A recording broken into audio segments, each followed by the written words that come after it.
Year's resolution. Book a Pilates and group exercise class at FIVEAA Extra. 6 locations. King Charles has cancer. He stepped back from public duties as he undergoes treatment. Former Palace Press Secretary Dickie Arbiter says the news will have rocked the royal family. I think one has always got to be a bit worried when the big C is mentioned, but, cures are available. We don't know what cancer he has. We don't know what sort of treatment he's having. I'd like to be positive about this. He is a fit man, and I think he will come through it with flying colours, with, of course, the support from his wife, the Queen. And we can just hope and pray that it does all work out positively. The man charged with murdering a mother and her son in the Rosewater home was released from prison just 9 days before the killings. The accused man, whose identity has been suppressed, also faces a charge of assaulting a police officer. According to the Advertiser, Antoinette and Stephen Tozer may have been dead in their home for 24 hours before being found. Thousands of Australian sheep and cattle stranded on a live export ship off Perth's coast will not be sent to the Middle East. The federal regulator has refused an application from an exporter. The animals have been on board the MV Bahija for more than a month after it was ordered to turn back from its journey to Israel. Australian Chief Veterinary Officer Dr. Beth Cookson says they're working quickly to find a solution. The animals on board continue to be under the supervision and care of veterinarians, and the department continues to receive daily reports about the conditions on board the vessel. Economists predict interest rates will be kept on hold today at 4.35%. The OECD is cautioning the Reserve Bank against cutting interest rates quickly despite inflation easing. Australian Retirement Trust Chief Economist Brian Parker says there is still a long road ahead for mortgage holders and the economy will start to weaken by the end of the year. Experiencing pain with their mortgage, and I think that pain is likely to cause the economy to weaken over the course of this year. And when the economy starts to weaken, you're probably going to start to see the labour market weaken as well. And when that happens, then you might think about cutting interest rates if you're the Reserve Bank. Now turning to 5AA Sport. Get immediate delivery on Mitsubishi Triton from Agostino Mitsubishi Nailsworth and their brand new dealership at Mawson Lakes. And good morning to Tom Wren. Thank you, Graham. Let's start with cricket. Ben McDermott has been brought into the Australian one-day squad as cover for Matt Short, who has a low-grade hamstring injury. Game 3 against the West Indies will take place today in Canberra. South Australia has a lot of work to do if they're to beat Victoria in their Sheffield Shield match in Melbourne. The Bushrangers will begin the final day at 2 for 49, needing only another 108 runs, while the Redbacks need 8 wickets. Meantime, India has squared its men's test series with England at 1-1 after winning the second test by 106 runs. Fast bowler Jasprit Bumrah taking 3 wickets, giving him 9 for the match. Let's go to football, and Adelaide defender Wayne Millero was back on the training track yesterday, less than a week after hurting his hamstring. Veteran midfielder Rory Sloane is still recovering after having eye surgery, but is expected back soon. And across at Alberton, Travis Boak continues to set the pace at training as he prepares to play an 18th season.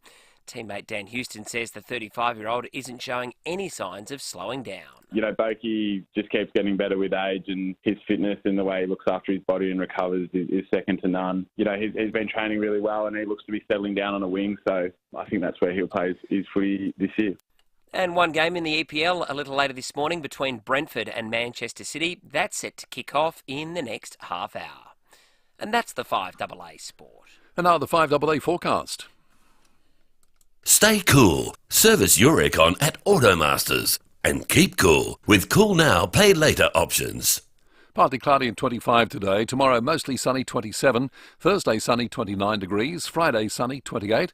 Right now in Adelaide it's 11. More news as it happens on 5AA. The man from Snowy River in concert is coming to Adelaide Festival Centre. Join Sigrid Thornton, Tom Burlinson and the 54-piece Southern Cross Symphony live, playing the award-winning score with this timeless Australian classic projected on the big screen. A third performance now on sale for Saturday, March 23 at 7 p.m. with excellent new seats available. Book now at Ticketek. It all started in the back shed. Maybe it started early or late. Either way, the Olympic Industry Sale means there's no need to wait. With big savings on our entire range of SA engineered sheds, garages, carports and verandas, you can afford to start something big, tough, or tasty in your own backyard. Start something with the Olympic Industries Sale. On now. Still thinking about a sea change? Think Oakford Homes in Counter Bay. New stage released and selling fast. A variety of block sizes available in a friendly community with brand new low maintenance homes plus the beach close by. Affordable packages, no surprises, move in now or invest for the future. Fixed price turnkey packages, flat land ready to build. Don't miss out. New stage now released. Visit our display village at Encounter Bay. Oakford Homes, a statement of quality. oakfordhomes.com.au. Looking for style and security for your home?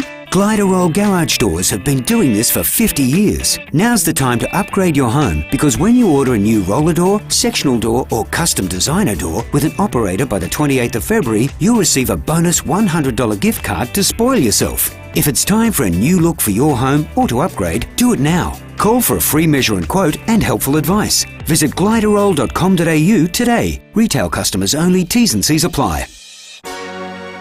David Penberthy and Will Goodings. This is 5AA Breakfast.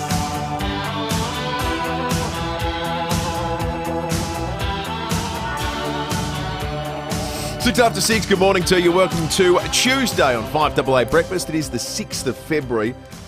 We've got a jam-packed program full of news for you this morning. A headline by the King Charles's cancer diagnosis. This is a bit of a puzzle. We're going to piece it together with you with the aid of our man in London, Vincent McAviney, after 6:30 this morning. Scant detail released from Buckingham Palace, which is in keeping with what they do historically when there are medical issues. But there's been a few recently, and this one in the last few hours has been kicked up a notch in terms of its significance. So we're going to try to get to the bottom of what's going on there before 7 o'clock.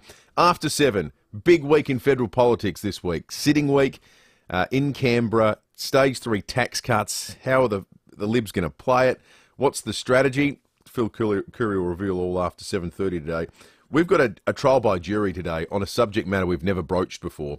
And we got a special expert witness that's going to be part of it. This is going to be fun. That's before 8 o'clock. And also, big day today for Stephen Marshall. It's his final day in the job. As of right now, he's still the member for Dunstan. In a few hours' time, though, he'll have resigned officially. David Penberthy, good morning to you. Good morning, listeners. Good morning, Will. Big news about King Charles. I couldn't believe it when I heard that this morning. Obviously, he had the prostate issue recently. This sounds like a separate thing. They found it whilst treating him, it sounds like. So it's not the prostate. No, and it is cancer. Cancer is, of course, not of itself a death sentence. There's plenty of people who be listening to the show right now who had cancer when they were younger or older, got through it okay. There's different types of cancer. There's some you really don't want to get. There's others, I mean, none of it is a walk in the park, and I think when anybody hears that word, it sends a shiver down their spine. But you'd have to say, though, that it's not by any stretch an overstatement to say that this is a genuinely big story. It's potentially going to change the complexion of the monarchy quite quickly, depending on what it is. He's no spring chicken. He's not an old man. No, but he's an old 75. man. He's an old man. And who knows? I mean, we've only just really installed him as king. See, Prince Harry, who wild horses have been unable to get him to Britain to see his estranged family over the past few months. He's announced in the last hour or so that he's going to be going to London to visit his grandfather. So there's a lot to it, isn't there? There's a lot to it. There's a roster for who fills in for Royals effectively when the 6. So there's a whole protocol around this. But they're thin at the moment. So King Charles is going to be out of action for a while. Prince William hasn't been doing royal duties because he's been looking after his wife, who's just out of hospital. Now, he'll be back on deck in 2 weeks, but you start looking through it. So right now, the constitutional mechanism for when the head of state can't carry out official duties, there are people appointed councillors of state.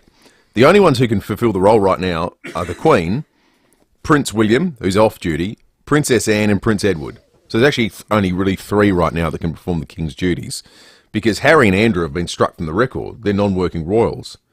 So in terms of fulfilling the King's duties and roles, they're actually not even part of the equation. So a lot's going to fall potentially to quite a few. Well, you can't have either Harry or Andrew doing anything official. Well, they can't. They're not. They're not even part of the. They were delisted last season. Yeah, You can't pick them for round one. Yeah, that's right. Yeah, scrubbed. They've been scrubbed from the list. So if Prince William can't act for the king, who does? Would probably be the Queen. But what if she's busy looking after an ailing husband? Then it's Anne or Edward. Right, okay. Probably Anne. I think Anne's the one that does a lot of the heavy lifting when people are out of action. Anne's the person for a crisis. Yeah. Stoic under pressure. But it's a big story. It is a massive story, and I mean, who knows? It could be. He could be having some tiny little manageable tumour removed. Well, this is the problem with scanned information. You end up picking over the press release that they put out. It's only a few pars, and you can read whatever you want into it. Yeah, well, it's somewhere on the scale of, a very, very, very minor tumour to completely inoperable cancer of who knows what. I think if it was something that could be tidied up quickly without anyone noticing, they may have just done that.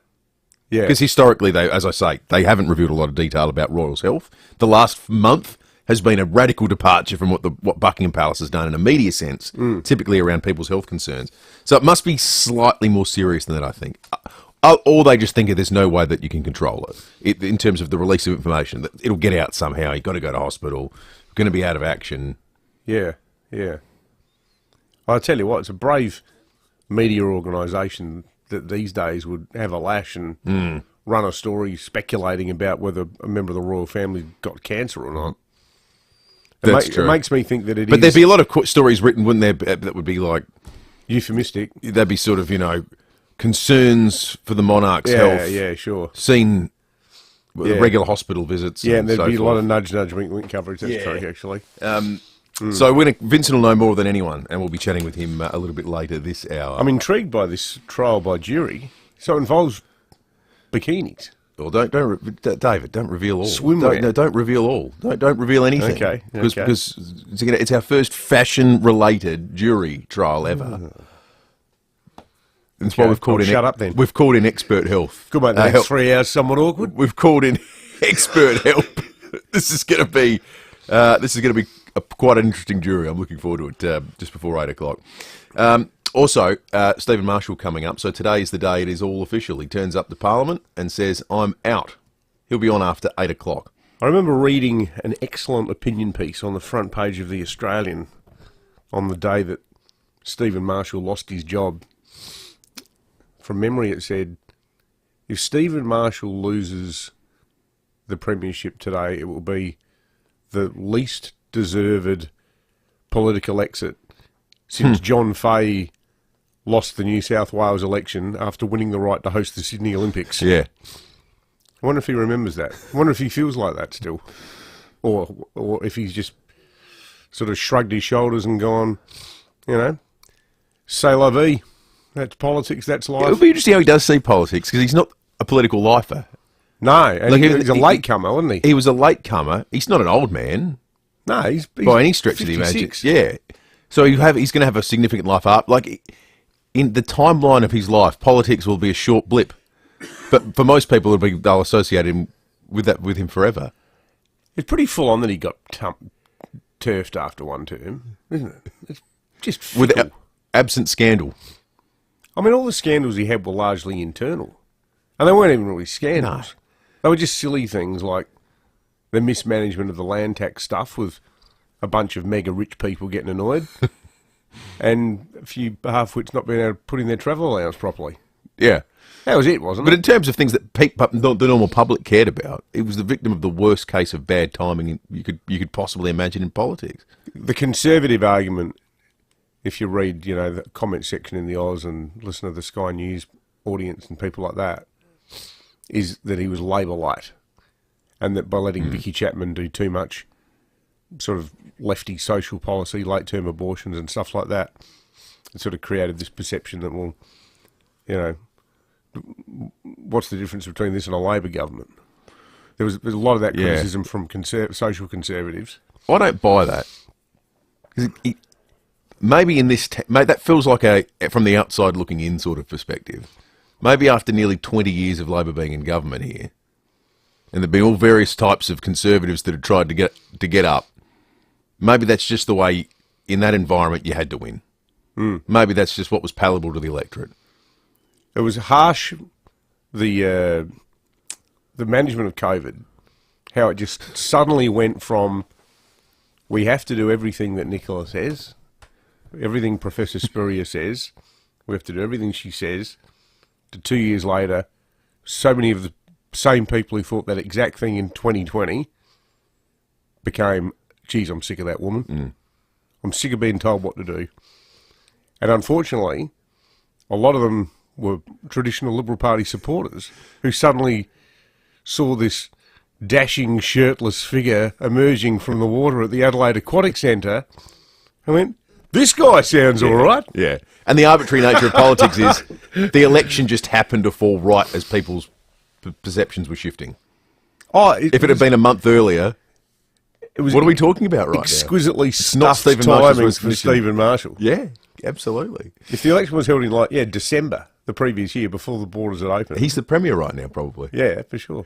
16 after 6. We're going to take a quick break. News headlines coming up in just a moment. It's Edward from Edwardstown Mazda, South Australia's #1 destination for Mazda. Edwardstown Mazda has a very serious offer. So this is my most serious voice.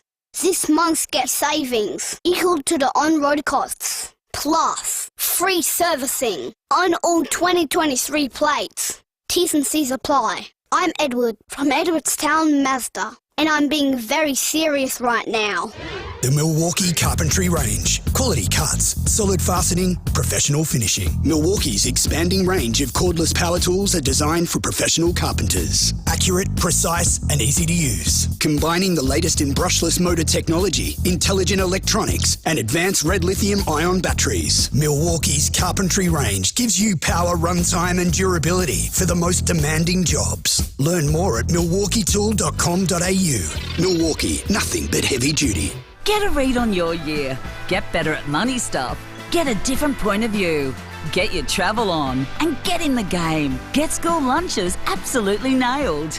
Get more out of 24 with The Advertiser. We're for you. When you want a retractable door screen, you want uninterrupted views and natural ventilation combined with protection from insects. You want Phantom Screens. Our custom-made retractable door screens can be colour matched to your existing decor and span up to 7 metres wide. And they disappear out of sight when not in use. A screen that's there 1 minute, gone the next. From the hills to the coast and everywhere in between, let the fresh air in with Phantom Screens. Get inspired online at phantomscreens.com.au. Holiday Wonders' amazing 10-day Tasmania tour. Just $4,450 per person includes bonus flights to and from Hobart. Imagine 10 days touring the Apple Isle with quality accommodation, meals all the way, and highlights including a cruise on Gordon River with lunch, wonderful Freycinet National Park and Cradle Mountain. We'll even pick you up from your home. Our special bonus means every passenger receives return airfares. Adelaide's amazing 10-day Tasmania tour departs Saturday 9th of March. Book now at holidaywonders.com.au. At Keaton,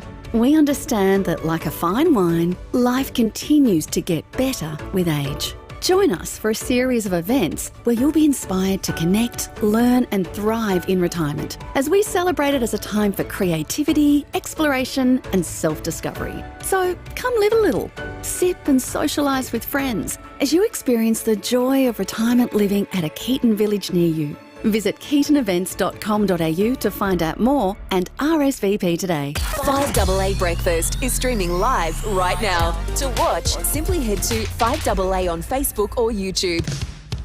David Penberthy and Will Goodings. 5AA Breakfast. 19 after 6, we're going to get to the news headlines in just a moment, but Mark in the Barossa Valley's called into the program on 8223 0000. Morning to you, Mark. Oh, morning. How are you? Good, mate. Good, thanks, Mark. I'd remember Stephen Marshall for too many broken promises, I think, especially the doctors and nurses. He said he wouldn't reduce from the front line. Well over 100 doctors and nurses were made redundant in the middle of a crisis. So I think that's a big strike against him. That's what stands out to you. Thank you, Mark. Thanks, Mark. Interesting to take people's memories of the Marshall period. How will you remember it? 8223 You can text us on the Duttons text line, of course, as well. Big Ten Ford, GW Haval, Hyundai, Isuzu, Ute, Mazda, Mitsubishi, Nissan, Ram, Subaru and Volkswagen. Duttons, easy to do business with. The biggest news in the world as you wake up this morning is the news out of Buckingham Palace. King Charles diagnosed with cancer. It's not prostate cancer. Curiously, he was in for an enlarged prostate, and in the process of dealing with that, they discovered that he indeed has cancer. We have no more information other than that. Former Palace Press Secretary Dickie Arbiter says the Royals will adopt a business-as-usual attitude. The only positive side to this is that the King is well enough to continue with state work, state papers, doing his red boxes. This is the most important part of any monarch's role, is to conduct official business, do state papers, have audience with the Prime Minister, and as long as he can do that, then we're okay. We revealed this story would be a major talking point over the day yesterday at about 8:30, and we got detail at a 10:30 press conference at the Adelaide Airport. 2 Victorian men faced a South Australian court after 139 kilos of cocaine was found hidden inside a shipment of luxury coach buses. They came from Singapore, these buses. Border Force officers intercepted a ship off the coast of WA late last month, and that was when they actually discovered there was packages on board. Last week, the buses were shipped to Adelaide, which was where they were planning to come the whole time. So AFP allowed the drugs to make it this far, watching them the whole time to see who was going to be in place to receive them. Sucked in. 2 men, aged 19 and 22, entered the vehicles containing the substances before being arrested in a Port Adelaide hotel room. If convicted, they could face a lifelong prison term. They should. The amount of cocaine equivalent to 695,000 individual street deals worth. That's the part of it I don't understand. Who's taking all this crap in Adelaide? Like, that is a hell of a lot of people. 695,000. $45 million worth. That is, presuming it was all going to be sold here in Adelaide. Yeah, maybe not. Maybe it was a hub. Well, I don't know, but there wouldn't be. Surely there's not enough demand in Adelaide to offload that much cocaine. It's 700,000 lines of cocaine. Well, maybe there is. Well, the thing that's surprising is... How much are people consuming? How many people are consuming it? That's like more than half the state having a line of cocaine. Yeah. The amazing thing is, what we know from the wastewater analysis is cocaine's not even the most used drug in Adelaide. No. Like in Sydney, I think it ranks number 1 in Sydney. But in Adelaide, I think meth is still very much so. Is the most used. That's the thing that makes it even more bizarre. It's hard to get your head around some of the figures that came out of that bust yesterday. Friends of detained writer Yang Hengjun slamming his suspended death sentence in China as a barbaric act. The Australian citizen is accused of espionage, which he denies. His sentence could be converted to life in prison if he's on good behaviour for the next 2 years. Dr. Yang's friend, Chong Yi Feng, says he's critically ill and needs urgent medical help. His life is in danger. So the number one priority for Australian government is to deal with Chinese government to apply for medical parole, and then better still to advocate for his release back to Australia. It's pretty hard to get the relationship with China back on track when they carry on like this, isn't it? That's just extraordinary. It was people that missed it. Foreign Minister Penny Wong was as angry as I've seen her at a press conference yesterday. Yeah, she was. And they hauled in the Chinese ambassador for a face-to-face, what the hell's going on here style meeting. Every time that we get close to the relationship seeming to thaw and mending bridges, something like this seems to happen. You blast divers with sonar that permanently injures them, or you sentence an Australian citizen to death. But it's sort of the problem in a nutshell, isn't it? The idea. I mean, let's just remember, this is the country that 1989 thought you can just, if the students are annoying you enough, just get the tanks out. That's how you sort it out. And to this day, what was it, June 4, 1989? Is that the date? Like, that date doesn't appear in Google searches in China. You know, Tiananmen Square does not exist as an event in the Chinese memory because the state has suppressed it since then. So, you know, that's the moral measure of that country. I can remember, that was one of the most bracing moments of my life. 1989, just watching it on the news every night and talking to mates about it, because we're all at uni at the time thinking, what are they going to do to these students? And then suddenly, like, I would have got a phone call from a friend on a landline about it, but have you heard what's happening? Like, it's huge, a huge thing to do to people. Yeah, it makes you ask a fundamental question, doesn't it? If the cultural and ethical chasm is so great between two countries, how close can you ever really be? You can have a totally transactional... economic relationship. Yeah. We'll sell you wine, take a few lobsters, we'll buy some stuff that you make. But you can't have a relationship with a country like that. Time for the weather on this Tuesday morning. 11 degrees outside at the moment. Top of 25 expected today. We'll check the UV index thanks to the excellent SunSmart app. When the UV is 3 and above, cover up. Use sun protection. Stay SunSmart. This morning, the expectation is that the UV index will reach 11, which is considered extreme. Let's talk sport. Tom Wren in the breakfast studio with us. Get immediate delivery on Mitsubishi Triton from Agostina Mitsubishi Nailsworth and their brand new dealership at Mawson Lakes. Morning to you, Rennie. Morning, Will. Morning, David. Boys, just some interesting stuff happening with regards to football. Port Adelaide, the voting closes tomorrow for the board member. This is a much publicised sort of vote off between Bruce Abernathy and Warren Treadray, a couple of Port legends. So when do we hear the result then? Well, that's going to be at the AGM on Friday. So Rightio. they'll announce it then, but voting closes tomorrow at 5 o'clock. So for those members out there that are thinking, I think I might put a vote in, tomorrow, 5 o'clock is your deadline. Who will announce it at the AGM? Might depend on who gets in. I imagine David Koshy? Kosh. Yeah, I imagine. Yeah, right. Have to be Koshy, wouldn't Yeah. it? Chairman would make an announcement like that. Yep. Imagine if he has to pull a little name out of the hat and go, and the winner is Warren Treadray. He's got a good poker face. Gosh, He does. I don't think he's got that good a poker face, though. Yeah. So that'll be intriguing to see how that goes. And look, in the interest of transparency, the Crows nominees have closed, so we get to hear who they are. What's that for? For their board positions as well. So Graham's done a great job for the last couple of years. So they have opened up again, and those that want to apply... Oh, because member elected. Yeah. Member elected. Right. They have member elected as well. Yeah. Well, that'll be easy for you to do the interview, Rennie, if you need to. You can just turn to him Now, see Graham, break him down. Right. We've got a bulletin in 25 minutes. I might need a bit longer. In a major exclusive, I tracked down the board candidate. Just He's 3 inches away from me. Casually throwing a microphone in front of his face. That's right, exactly. So the Crows ones will be released shortly, and members can start voting for that one. So I think of most interest, though, at the moment is clearly the Port one. And yeah, totally. There's no way of knowing how it's going. There's no exit polls. There's no exit polls, exactly. So if you've got any intel or, Wouldn't that be good if we had an election Anthony Green style analysis of, Oh, yeah. now the Alberton booth. We're getting a lot of pro-Abernathy votes from Rosewater, but historically, Rosewater's always been very strong booth for ABBA.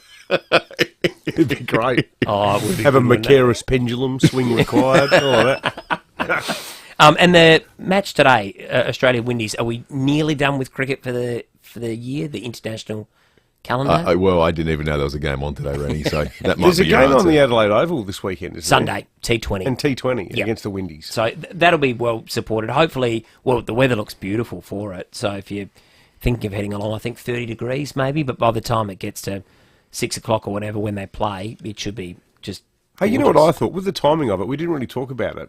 What about Australia in the Asia Cup? Were they totally stiff? I didn't see the game. No, I got up. I watched the whole thing. Yeah. Oh, It was just no, did you? It was just another chapter in Socceroos' heartache. You're like, Wasn't it the 97th minute? no, it was 95th of Yeah. 97. So they were 1-0 up. Mm-hmm. Yep. It was a clumsy challenge, wasn't it? Yeah, I think Bit of inexperience. it's what happens when you're under pressure Yeah. for a prolonged period of time. They were trying to soak it up for the last 15 minutes. The reality was South Korea are a vastly superior side to us. Yeah. They've got guys playing. Sonny plays for Tottenham. He's one of the stars of the Premier League. They've got guys playing for Paris Saint-Germain. Like, they're great. That said, for the first 90 minutes of the game, we created 4 of the 5 best chances. Scored one of them. Then a clumsy tackle. Yeah. And then the problem was extra time. There's substitution had been made to bring on an extra central defender, so we'd gone all out defence. There was precious little chance of scoring And in then a extra player time. sent off. And then we got a guy sent off with a red card. It was devastating, David. You made the best decision of your life not Yeah, sitting up. It ruined my entire weekend. Woke up bright-eyed, bushy-tailed Saturday morning. I saw it on a billboard near the Britannia roundabout. Yeah. No, no, because I was going to try to go into the media blackout and rewatch it. I'm glad I didn't. Glad I saw that billboard. Yeah. Well done. Good on you, Rennie. Thanks, boys. Thanks, Tom. Drive away with the great deal at Agostino Mitsubishi Nailsworth and the brand new Agostino Mitsubishi Mawson Lakes.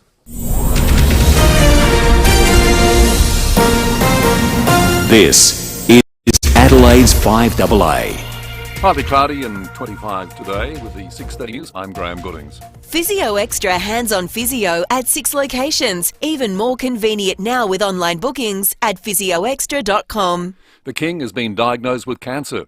Charles is expected to continue with state duties but will step back from public engagements while undergoing treatment. It's unclear what type of cancer he's battling, but Europe correspondent Brett McLeod says it isn't believed to be related to recent prostate surgery.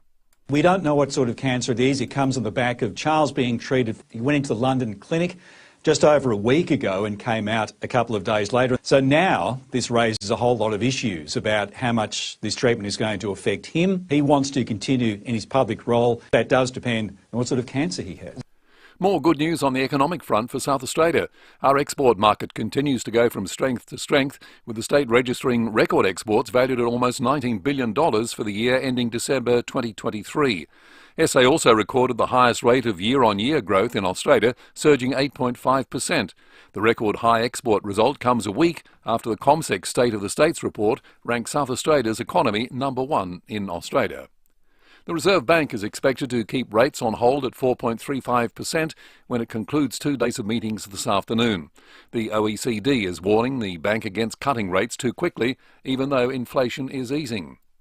In Queensland, 5 teenage boys have been charged over the carjacking and murder of a grandmother. 70-year-old Vilene White was stabbed to death in front of her 6-year-old granddaughter in a car park in Ipswich. Her car was also stolen and found dumped around 20 minutes away. Reporter Andrea Crothers says it's a major breakthrough for police. A 16-year-old boy from Bell Park here in Queensland, he is now accused of Vilene White's murder. He'll face the Ipswich Children's Court today. He's also facing a number of stealing offences. More than 15,000 sheep and cattle will remain in limbo after the government rejected an application to re-export the animals. The ship was bound from the Middle East to Western Australia a month ago, but was turned back due to ongoing attacks in the Red Sea. The federal regulator has blocked a bid to send the livestock to Israel via Africa. New figures reveal 1 in 3 Australians returned a Christmas gift. Monash University researchers found Aussies aged 25 to 34 were the most likely to have returned a gift to a retail store. Clothing and books, the most returned items. Now turning to 5AA Sport. Drive away with a great deal at Agostino Mitsubishi Nailsworth and the brand new Agostino Mitsubishi Mawson Lakes. And here's Tom Wren. Thank you, Graham. We're going to start with a little bit of cricket. Australian batter Matt Short will miss today's Game 3 of the one-day series against the West Indies with a hamstring injury. Meantime, South Australia needs 8 wickets on the final day of its Shield clash against Victoria in Melbourne. The Bushrangers will resume at 2 for 49, needing another 108 runs for victory. Well, the Hawthorn Football Club has settled on a replacement for departed women's senior coach Beck Goddard. Daniel Webster takes over from Goddard, who of course coached the Crows to their inaugural flag. After 3 seasons as Brisbane's midfield coach, Webster takes the role. Well, Socceroos legend Robbie Slater is backing Mark Rudin, with the Wanderers coach facing sanctions for a press conference blow-up. Football Australia has hit Rudin with a show cause notice after he slammed the officiating in his side's loss to Macarthur FC in the A-League. Slater says he agrees with Rudin. He's standing up for his club, his supporters. I think that's what supporters want. They want to see, he thinks he's been wrong. And I watched the game, and I think he's got a very valid point. And the one thing, the standard of the refereeing this season, has not been at the level it needs to be. Meantime, there's one game in the English Premier League that is just kicking off as we speak. It's being played between Brentford and Manchester City. City sitting only 5 points off top spot, but they do have 2 games in hand. And that's the 5AA Sport. And now the 5AA forecast. Stay cool. Service your aircon at Automasters. And keep cool with Cool Now, Pay Later options. Partly cloudy and 25 today. Tomorrow mostly sunny, 27. Thursday sunny, 29. Friday sunny, 28. Right now in Adelaide it's 11. More news as it happens on 5AA. David Penberthy and Will Goodings. This is 5AA Breakfast. 25 minutes to 7. We're off to London shortly. Vincent McAviney will join us with the latest on King Charles' condition. Diagnosed with cancer overnight, the nature of which is hasn't been made public to this point. So we'll get a better sense from Vincent about what the feeling is in the UK this morning. Lots of text coming through on the Dutton's text line. Some speculation about the Port Adelaide board position and where the strongholds may be. Mick says, I'm calling Rosewater and Salisbury for Abernathy and Wollonga and Mitcham to Treadrow. Wollonga? Why Wollonga? Not sure. If you want to expand, Mick, feel free to. We'd love to pick your brain on that. I like this one from Rob. Maybe the Port Adelaide reveal could be like a gender reveal. Pop a balloon, pink for Treaders, blue for ABBA. What about that? You could do one of those burnout gender reveals where, that'd be more apt down there. The rubber burns pink or blue. Just get an old, bloody teal or black. Early model Commodore. Wouldn't that be a way? Well, have to be black and white for Bruce. Yeah, and teal for Treaders. I think we've solved that. Yeah, there you go. The 04 era. That's one way of avoiding the awkwardness, Koshy. Do a burnout. Quite a few people here talking about the cocaine. Yeah. As well, one saying we're a soft touch for drugs, Mick in Semaphore Park. Another one here, they could face jail, but they probably won't. But David, you'd be surprised how many people use cocaine. Well, it definitely would be, because I've never come across it in South Australia. I think it's a generational thing. Yeah. I think it's younger generations. Drink less, do more drugs like that. Well, I suppose you hear about, the footy culture, and quite a few players have been caught up with it, and the term I've never understood, nose beers. Mm. The suggestion being that it's an alternative to beer. Yeah. Snorting stuff. And often considered a low-calorie alternative to beer. Low calorie, yeah. You know what really drives me completely mad, having just returned from a country where more people have died than in Afghanistan over the last 20 years. Is that right? Yeah, in the drug wars in Mexico. Wow. I told you the daily murder rate nationally is, they were celebrating the fact that it's down from 74 to 71. That's 27,000 people a year getting offed. But how is it that we can boycott unethical products? Unethical products. Mm. You can hear people going, I'm never buying an iPad again because of the way they treat the enslaved Uyghurs. Mm. A lot of the same people are talking about harm minimisation when it comes to the consumption of drugs that are made by murdering people in Latin America.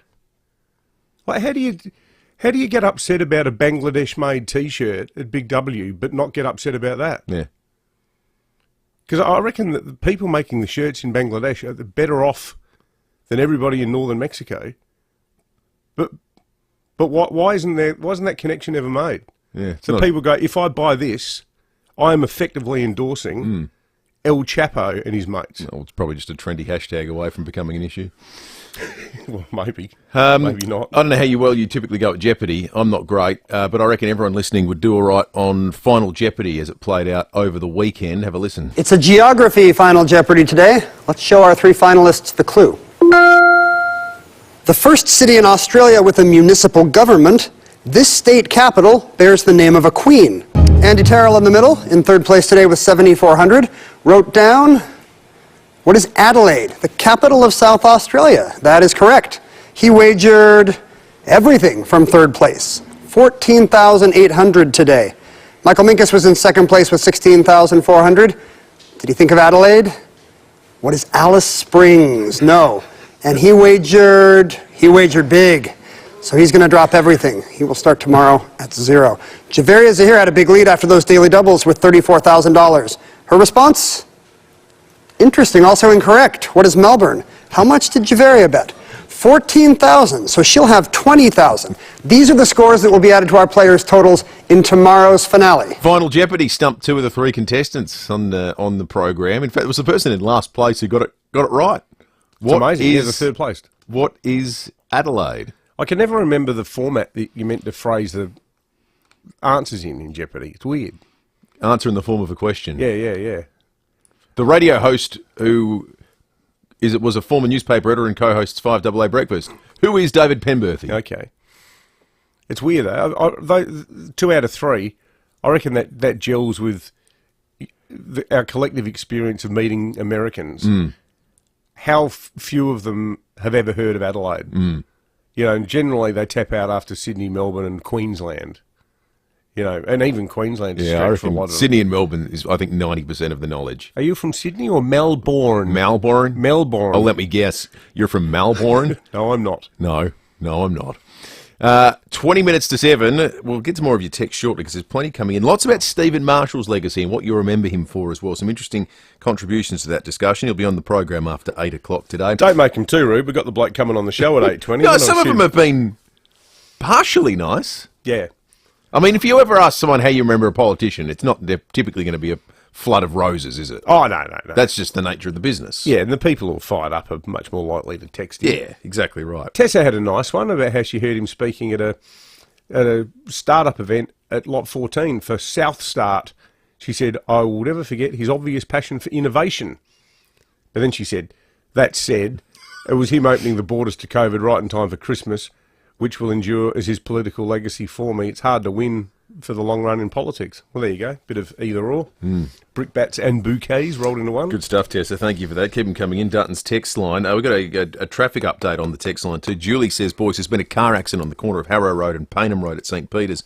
One car is on its roof. There will be major delays. Well, let's check the traffic broadly and we'll get some more information on that story as well. Thank you. Appreciate it coming through. Julie, police and weather are next. Thanks, Will, and morning, David. Roads are looking pretty good for the driving today. However, do have a burst water main to look out for. This one's at Northfield, Green Junction Road near Foster's Road. Got speeds at 40 with the left-hand lane closed. Works at Windsor Gardens continues, St Olds Road near Lagonda Drive, and slow for works at Leeward Gardens this morning, Mount Barker Road near the freeway. You find early morning cameras, Andrews Road, Andrews Farm, and Bevington Road at Glenunga. Get your $2 spiders at Muffin Break, made with either Pepsi Max or lemonade. Hurry, limited time only. Grab your $2 spider today at Muffin Break. Adelaide's most accurate traffic on 5AA. When you're a market-leading builder like Regent Homes, you never rest on your laurels. It's why Regent Homes is South Australia's only builder offering 3D virtual reality technology in their Envision Design Studio. At your first design meeting, you'll walk through your home in virtual reality. It's a wow moment, enriching your experience so you can make the right design choices from the start. Regent Homes. Innovative design, elevated living. Visit regenthomes.com.au. If you're always the one taking the photo to avoid being in the photo, and selfies are something other people do, Next Smile Australia can help. Get a new set of long-lasting teeth you'll want to show off. And get them fast, in as little as 1 day, thanks to Australia's leading all-on-4 dental surgeons and clinicians. Get the smile of your life with Next Smile Australia. Book your complimentary consultation now at nextsmile.com.au. Now, if you're fitting out a workshop, your shed, or rooms around the home with extra storage, don't go down the flat pack path. Forget about that. Go Sharman Shelving all the way. Yeah, this is the thing we love about Sharman Shelving, among many things. It's all done for you. It's what they do, shelves. I hate places that say, we're the shelf expert. Here, now you construct a shelf. Yeah. No. Some of the shelves that you can buy, I put one together once years ago before I tapped into the miracle that is Sharman Shelving. I almost needed counselling after it. It's just, the screws were so tiny. Imagine the innovation. The people who are experts at shelves build your shelf. Oh, it's mind-boggling, isn't it? I still remember the day when my Sharman shelf arrived because it was right at the start of COVID. These two blokes, I reckon they're in the Olympic weightlifting team because the thing's built to last, and they just carried it like 2 Hulks through the backyard, put it down, and it's been there ever since. And it still looks like it came straight out of the showroom. No Allen key, no instructions, no assembly, no missing parts. That's right. Call Sharman Shelving. They'll come out, give you a free measuring quote, then deliver and assemble it all for you. If you do want to assemble it for yourself, though, you're more than welcome to, and they will give you all the support you need. More for you, I say. When it comes to storage solutions, everyone needs a little Sharman in their life. 412 North East Road, Windsor Gardens, sharmanshelving.com.au, or take a look on Facebook. I was just doing my job. I didn't think I'd get injured. The doctor said it was a routine procedure? Right. The car came out of nowhere. And it smashed right into us. At DBH Lawyers, we're here to listen to your story. Our team of local South Australian lawyers will help you navigate the law and find the best way forward. We're with you. We're for you. We're DBH Lawyers. dbh.com.au. David Penberthy and Will Goodings, 5AA Breakfast.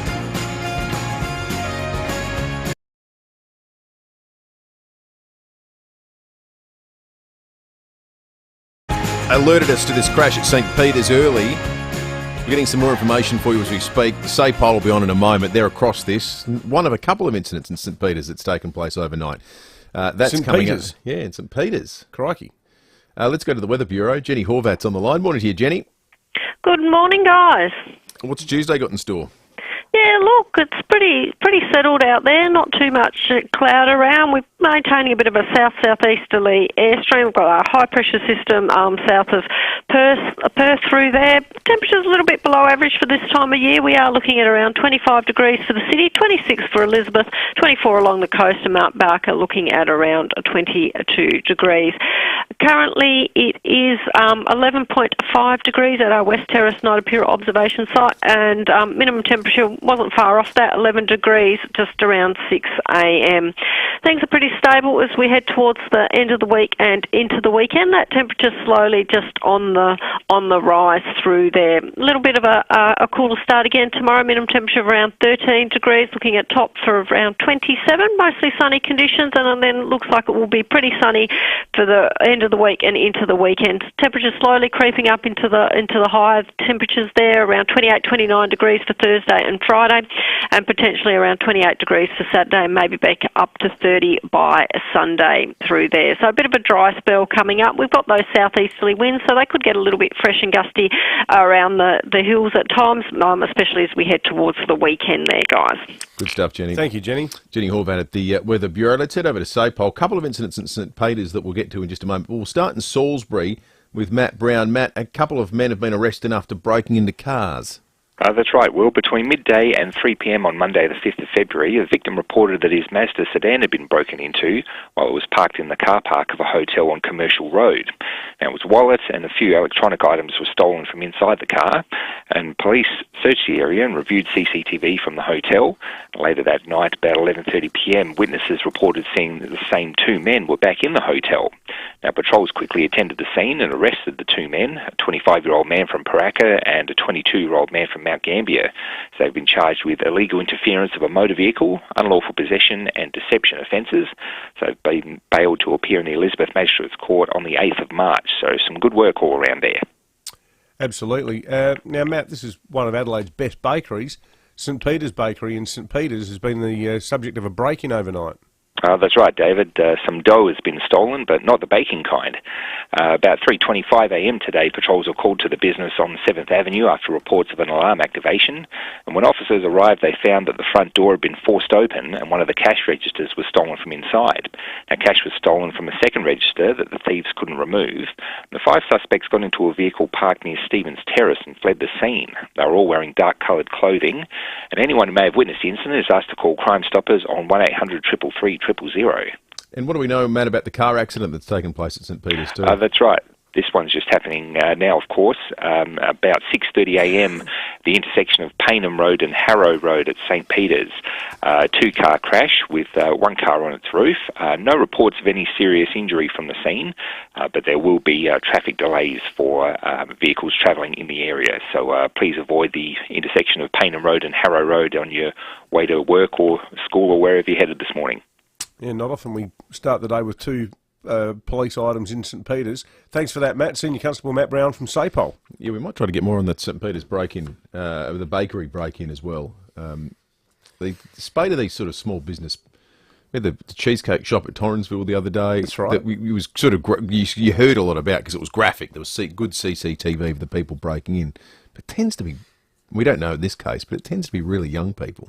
Yeah, and it's just, well, I mean, it's hardly the Lufthansa heist or the Great Train Robbery, is it? I mean, is anyone retired from breaking into a bakery? Yeah, overnight. How much cash are they keeping on the premises? It's just a total pain in the butt for a small business, and it's insurance, paperwork, you know, reviewing security, thinking, oh, do I need to get CCTV cameras?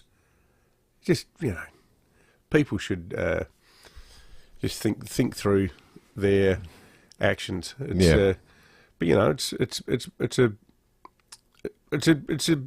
a scourge that, you know, I'm talking about it happening in St. Peter's. It doesn't discriminate. People will try this sort of nonsense on anywhere. We'd like to hear from you about the whole broader crime question. I thought the Tyers' coverage of the Rosewater murder today was really good. Real grassroots,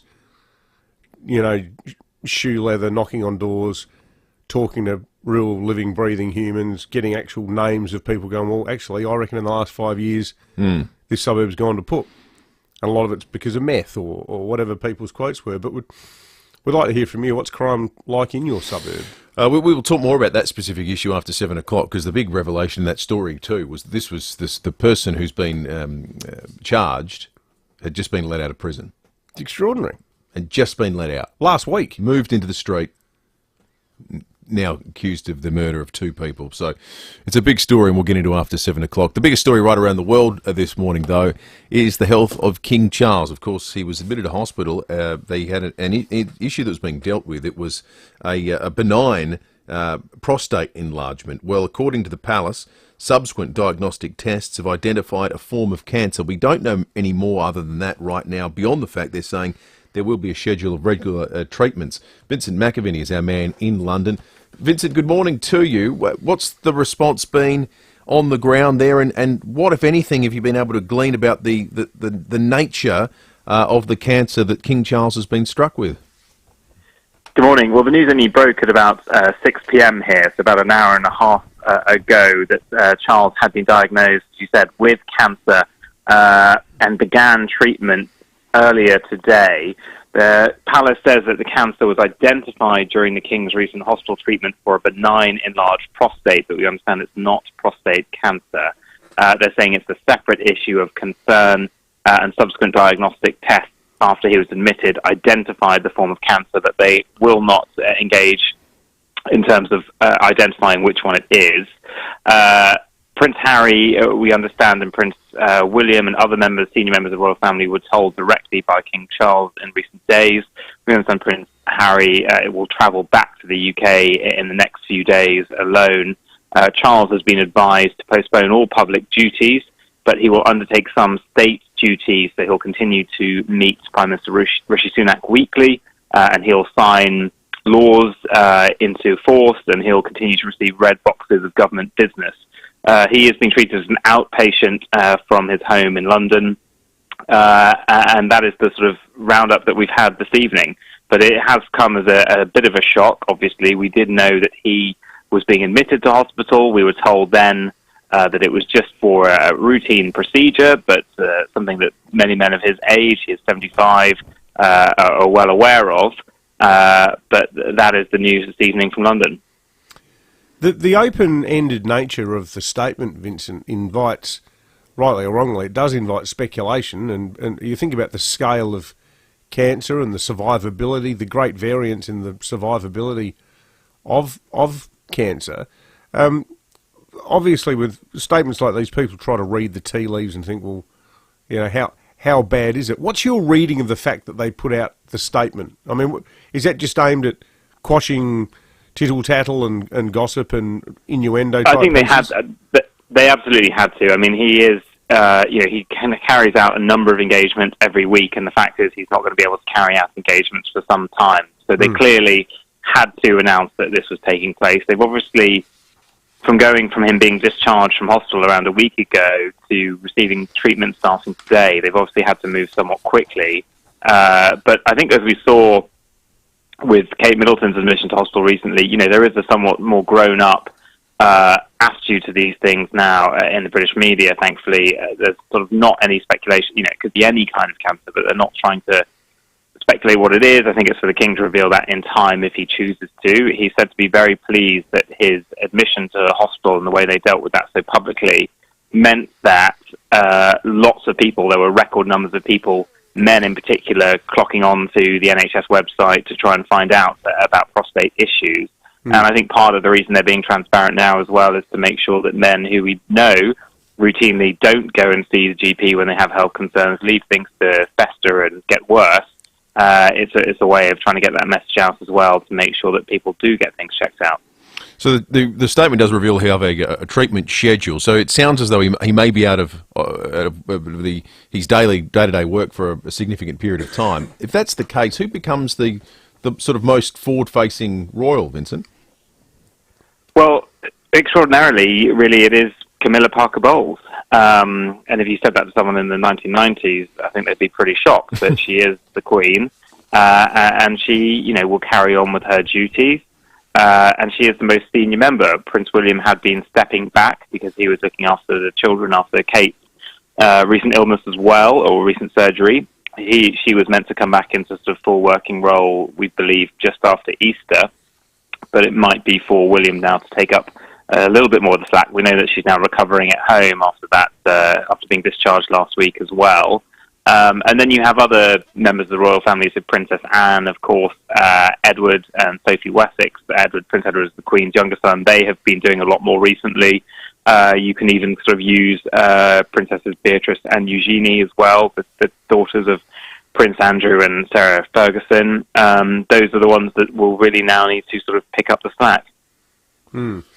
It's been a pretty fraught time for the family, though, with the entire situation with Prince William, with the pressure that he's been under on account of his wife's illness. So it must be a very tough time for the family. Yeah, I think it does show. A few years ago, Prince Charles was quoted as saying he wanted a slimmed-down monarchy. He wanted it to be a sort of core at the time, sort of six. So himself and Camilla, William and Kate, and then Harry and Meghan. That was meant to be the sort of core team, with then one or two kind of other sort of B players being sort of Princess Anne, the main one, essentially. But the situation has changed so much, of course, with Harry and Meghan going off to America. Even Princess Anne admitted herself in a recent documentary about the coronation that the ranks are a little bit thinner now, and that other members have had to step up. There has been a huge step up, I've got to say, from Edward and Sophie over the past year. They've definitely taken along more now the Duke and Duchess of Edinburgh, and part of that obviously reflecting the fact that Prince Andrew is completely off the scene now. So there might be more of an allocation of duties across the likes of Princess Beatrice, Princess Eugenie.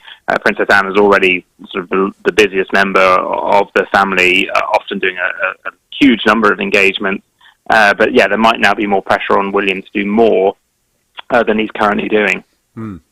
Great report, as always, Vincent, on a pretty sad topic. Vincent McAviney, the UK correspondent there, with the news that King Charles has been diagnosed with cancer, according to a statement issued by the palace just over an hour and a half ago. As Vincent said, it is very new, the news. So there are now words of concern and encouragement coming in from leaders around the world. You hear some of those just after 7 o'clock when we jump into our news wrap of the morning, which features, of course, King Charles' health, a big local crime story, and a whole lot more, including what is going to be a brand new world that starts today for the Reserve Bank. First interest rate determination coming in a format we've never seen before. We'll talk about it in just a moment. City Discount Tires. Get saving now with City Discount Tires. We're offering great deals on the world's top brands in tires, wheels, suspension and parts. Suitable for four-wheel drives, SUVs and passenger cars, including Falcon, Michelin, Pirelli, Kumho, Hankook and many more. Finance options available. Search citydiscounttires.com.au and locate your nearest dealer today. City Discount Tires. We're driven by value. Tired of your rent and bills going up and up and up? Pump them down with EcoVantage. It's easy to switch your existing hot water system for an energy-efficient heat pump, even if you're renting. And thanks to federal and state government-facilitated subsidies, it could cost as little as $0. Start saving hundreds off your water heating costs. Hit up your landlord and ask for the EcoVantage switch. Visit ecovantage.com.au. T's and C's apply. Ladies, is the need to wee all the time making your life a misery? Caruso's Wee Less to the rescue. Caruso's Wee Less relieves the annoying and inconvenient feeling that you need to go to the bathroom too often and supports bladder health and function. So if your need to wee all the time is getting in the way of enjoying life, try Caruso's Wee Less today. Caruso's Wee Less is made in Australia, comes with a money-back guarantee and is available from leading pharmacies and health food stores. Always read the label and follow the directions for use. I'm high! As if the Excelsior Hotel wasn't already a crowd favourite, now they're making Sundays a family favourite. Bring the family in on a Sunday and kids eat free with every adult main meal ordered. Yep, kids eat free with every adult main. T's and C's apply. Gotta love the Excelsior Hotel. Now they're making Sundays a family favourite.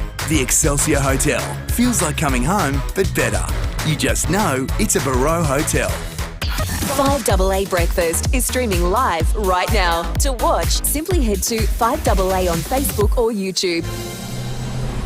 Online, on DAB Digital Radio and on 1395 AM. Talking Adelaide. This is Adelaide's 5AA. Partly cloudy and 25 today with the 7 o'clock news. Good morning. I'm Graham Goodings. Getting fit your New Year's resolution? Book a Pilates and group exercise class at FIVEAA Extra. 6 locations. King Charles has cancer. He stepped back from public duties as he undergoes treatment. Former Palace Press Secretary Dickie Arbiter says the news will have rocked the royal family. I think one has always got to be a bit worried when the big C is mentioned, but, cures are available. We don't know what cancer he has. We don't know what sort of treatment he's having. I'd like to be positive about this. He is a fit man, and I think he will come through it with flying colours, with, of course, the support from his wife, the Queen. And we can just hope and pray that it does all work out positively. The man charged with murdering a mother and her son in their Rosewater home was released from prison just 9 days before the killings. The accused man, whose identity has been suppressed, also faces a charge of assaulting a police officer. According to the Advertiser, Antoinette and Stephen Tozer may have been dead in their home for 24 hours before being found. There's expected to be some reprieve from mortgage or for mortgage holders today, with interest rates predicted to be kept on hold at 4.35%. The revamped Reserve Bank is meeting less frequently and have promised to be more transparent with Australians. Compare Club's head of research, Kate Brown, says many households will be breathing a sigh of relief. Our research has shown it's highly unlikely we're going to see any cuts until later this year. And if we do, they may not be particularly big. So while it is a bit of a reprieve, with the cost of living still pretty high, we are seeing that Australians are still doing it very tough. 5 teenage boys have been charged over their alleged involvement in a carjacking and the murder of a Queensland grandmother. 70-year-old Violene White was stabbed to death in front of her 6-year-old granddaughter in a car park in Ipswich. Thousands of Australian sheep and cattle stranded on a live export ship off Perth's coast will not be sent to the Middle East. The federal regulator has refused an application from an exporter.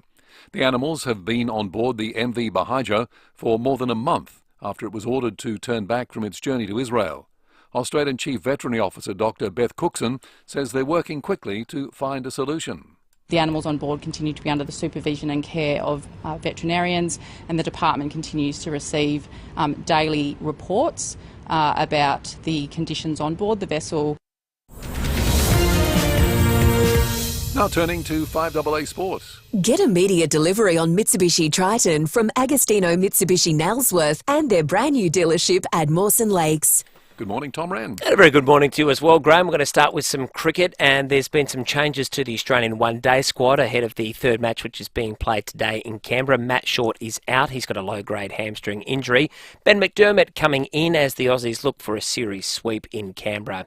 South Australia has work to do if they're to beat Victoria in their Sheffield Shield match in Melbourne. The Bushrangers will resume the final day at 2 for 49, needing only another 108 runs, while the Redbacks require 8 wickets for the victory. Meantime, India has squared its men's test series against England at 1 game apiece. That's after winning the second test by 106 runs. Fast bowler Jasprit Bumrah took 3 wickets, giving him 9 for the match. Bit of breaking news, and Red Bull Formula 1 team boss Christian Horner is under investigation after a complaint of inappropriate behaviour has been made against him. Red Bull says it takes the allegation extremely seriously. Some good news here. Australian tennis veteran Arina Rodionova has become the oldest player to make their top 100 debut. The 34-year-old rose to number 97 in the world rankings after reaching the quarterfinals of a tournament in Thailand. And in some soccer, a bit of a boil-over is on the cards, albeit it's only early. Brentford scoring early in its match against Manchester City this morning. Tony, it gets through to Mope, who's in on goal here, and he tucks it away. Yeah, home fans loving that. Audio thanks to Optus. It's still 1-0, about 15 minutes to play in the opening half. And Graham, that is the 5AA Sport. Thanks, Tom. Now checking 5AA traffic. Don't miss your chance at the Hospital Research Foundation Home Lottery's $3.6 million grand prize. Morning there. Got a nasty crash at St Peters this morning, Paynham Road near Harrow Road. Got a car on its side there, so expect delays on the driving. Northfield burst water main, Crane Junction Road near Foster's Road, speeds at 40 with the left-hand lane closed. And still got works at Glenside, which are a bit sluggish at the moment, Fullerton Road near Mulberry Road. You'll find cameras today, Elizabeth Way, Elizabeth and Duthie Streets only. Look for the RAA sign at over 400 independent RAA-approved repairers across SA. You know you can trust them because RAA do. Adelaide's most accurate traffic on 5AA. And now the 5AA forecast. Stay cool. Service your aircon at Automasters. And keep cool with Cool Now, Pay Later options. Partly cloudy and 25 today. Tomorrow mostly sunny, 27. Thursday sunny, 29 degrees. Friday sunny, 28. Right now in town, it's 11. More news as it happens on 5AA. David Penberthy and Will Goodings. 5AA Breakfast.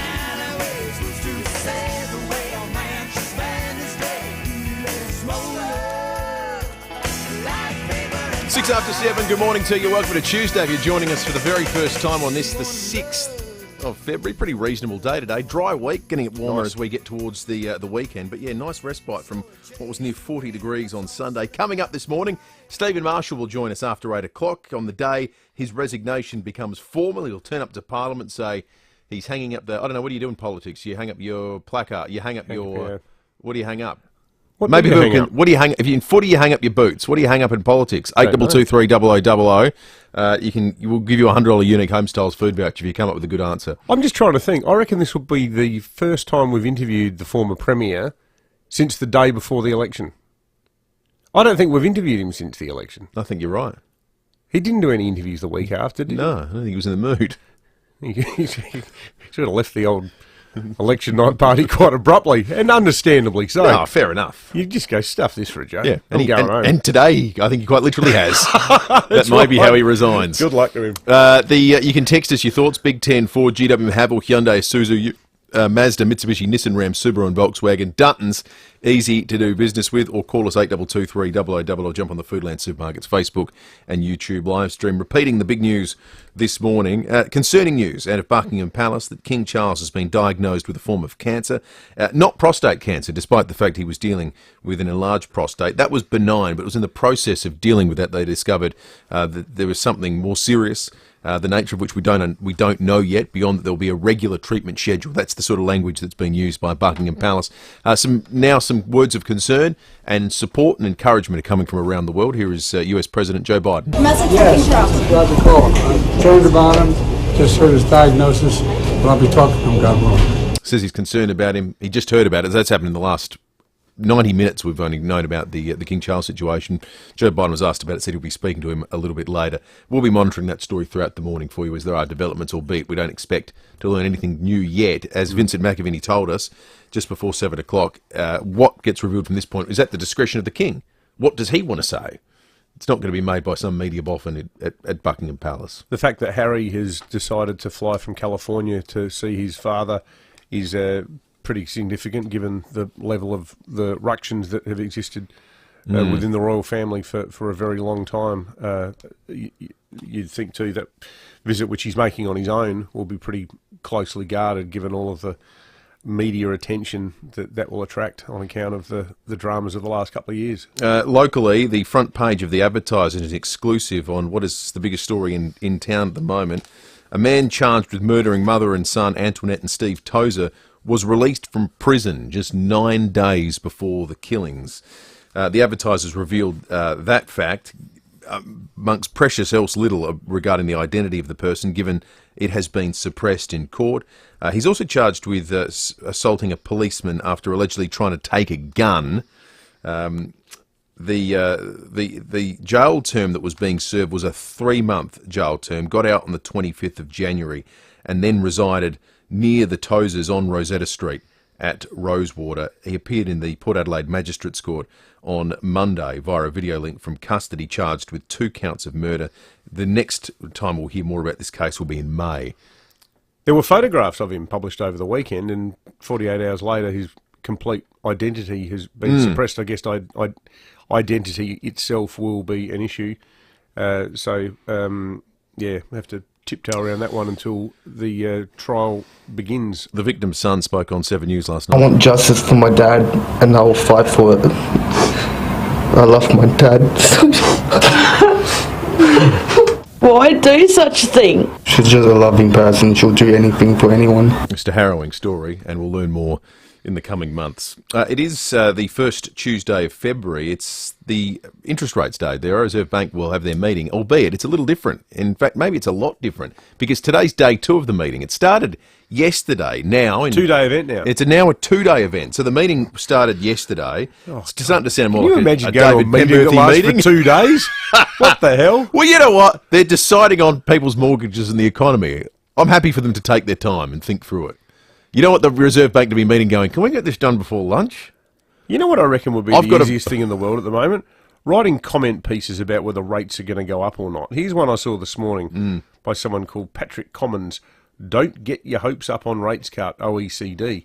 Now, everyone's got a different view about it. Like, it just seems to be... Oh, yeah, dialer quotes are having a field day. Yeah. But forgetting the people that talk about it, the people that actually make the decisions today...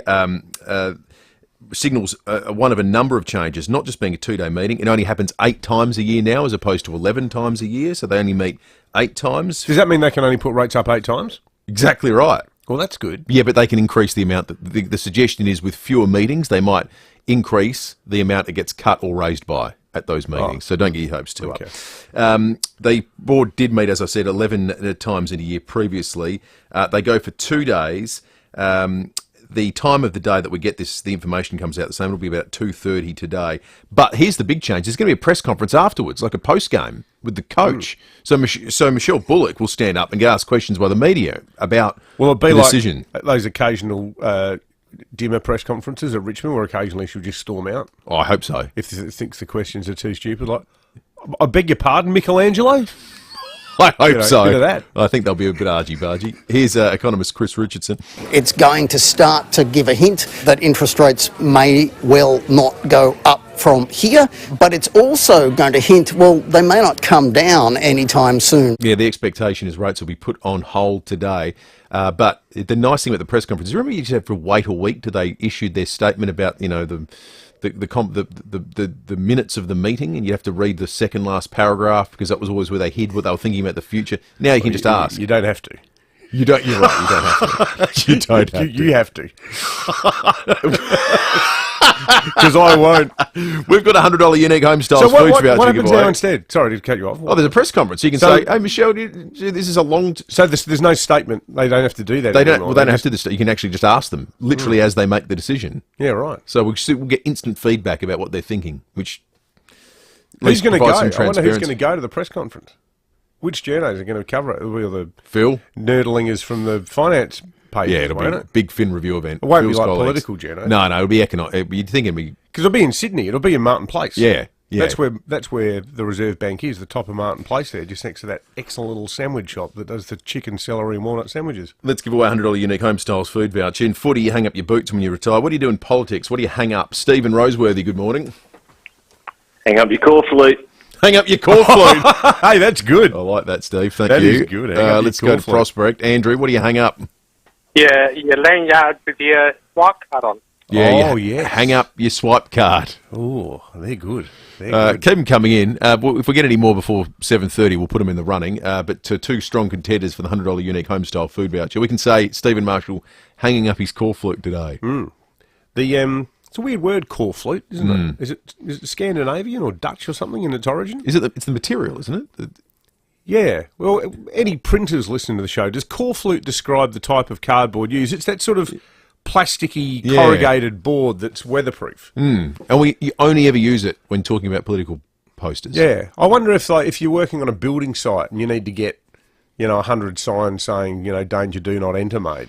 Do you ask for core flute? Is it the material that you're asking for, or does it specifically relate to political? Well, Lucy's saying that the material's called corrugated plastic. So what then does core flute mean? Maybe it's an abbreviation. Yeah. Core for corrugated, perhaps? We can only resolve this by being contacted by a printer. Yeah, we need a printer. 8223 or text us on the Duttons text line 048008 1395. Did you catch any of the performances at the Grammys yesterday? I saw a bit of the woman who sings the song that goes, duh. I'm not talking about modern music. I'm talking about the legends that came on. I don't know. There was a woman that won awards that had a name with no consonants in it. And being from Polish background, I thought, this will be approachable. I have no idea how to say who she is. Cesar, I think. Cesar. Is she Polish? No, she's not. She's just cool. Scissor? Is it Scissor? I don't know. I just saw the name and there was no consonant. There was that Colombian woman who got an award for what's called reggaeton, which is a huge thing now in the world of music. The performances, there was 2 performances I thought were unbelievable. Did you watch it? No, I didn't. But I saw people talking about it, so I went back and had a look. Tracy Chapman playing with Luke Combs, who has done a version of Fast Car. Oh, yeah. Unbelievable. Yeah. He's a country singer in the US. It was his favourite song as a kid. His first ever favourite song. He released it in the last 12 months. It's gone gangbusters. Tracy Chapman hasn't toured for 15 years. Has done 3 on-camera songs over that time. Total recluse. 3 times she's been caught on camera. None of them have been Fast Car. Surprised everyone by doing a duet with him. It was unbelievable. I remember when we were driving in your...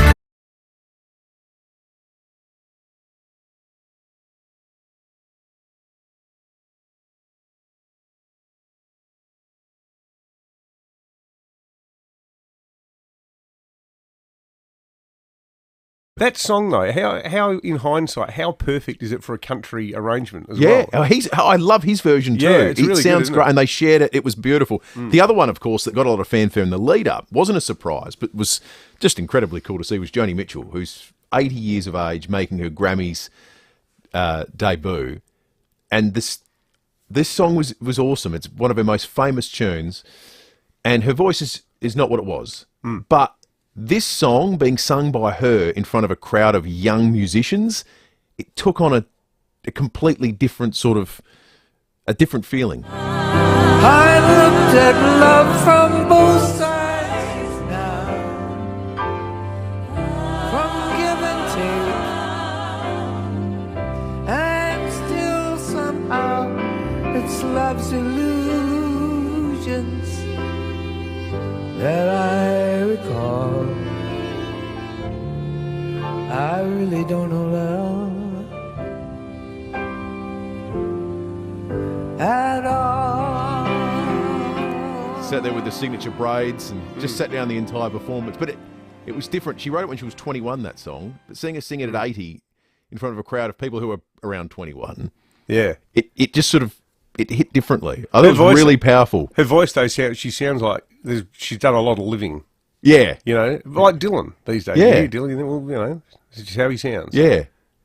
Hugely talented woman. Yeah, it was just great to see. Anyway, Grammys, bring back the legends. Yeah, for sure. They were awesome to watch. Yeah. Scott Mobry's called in for the $100 Unique Home Styles food voucher. Scott, what does a Polly hang up when they retire?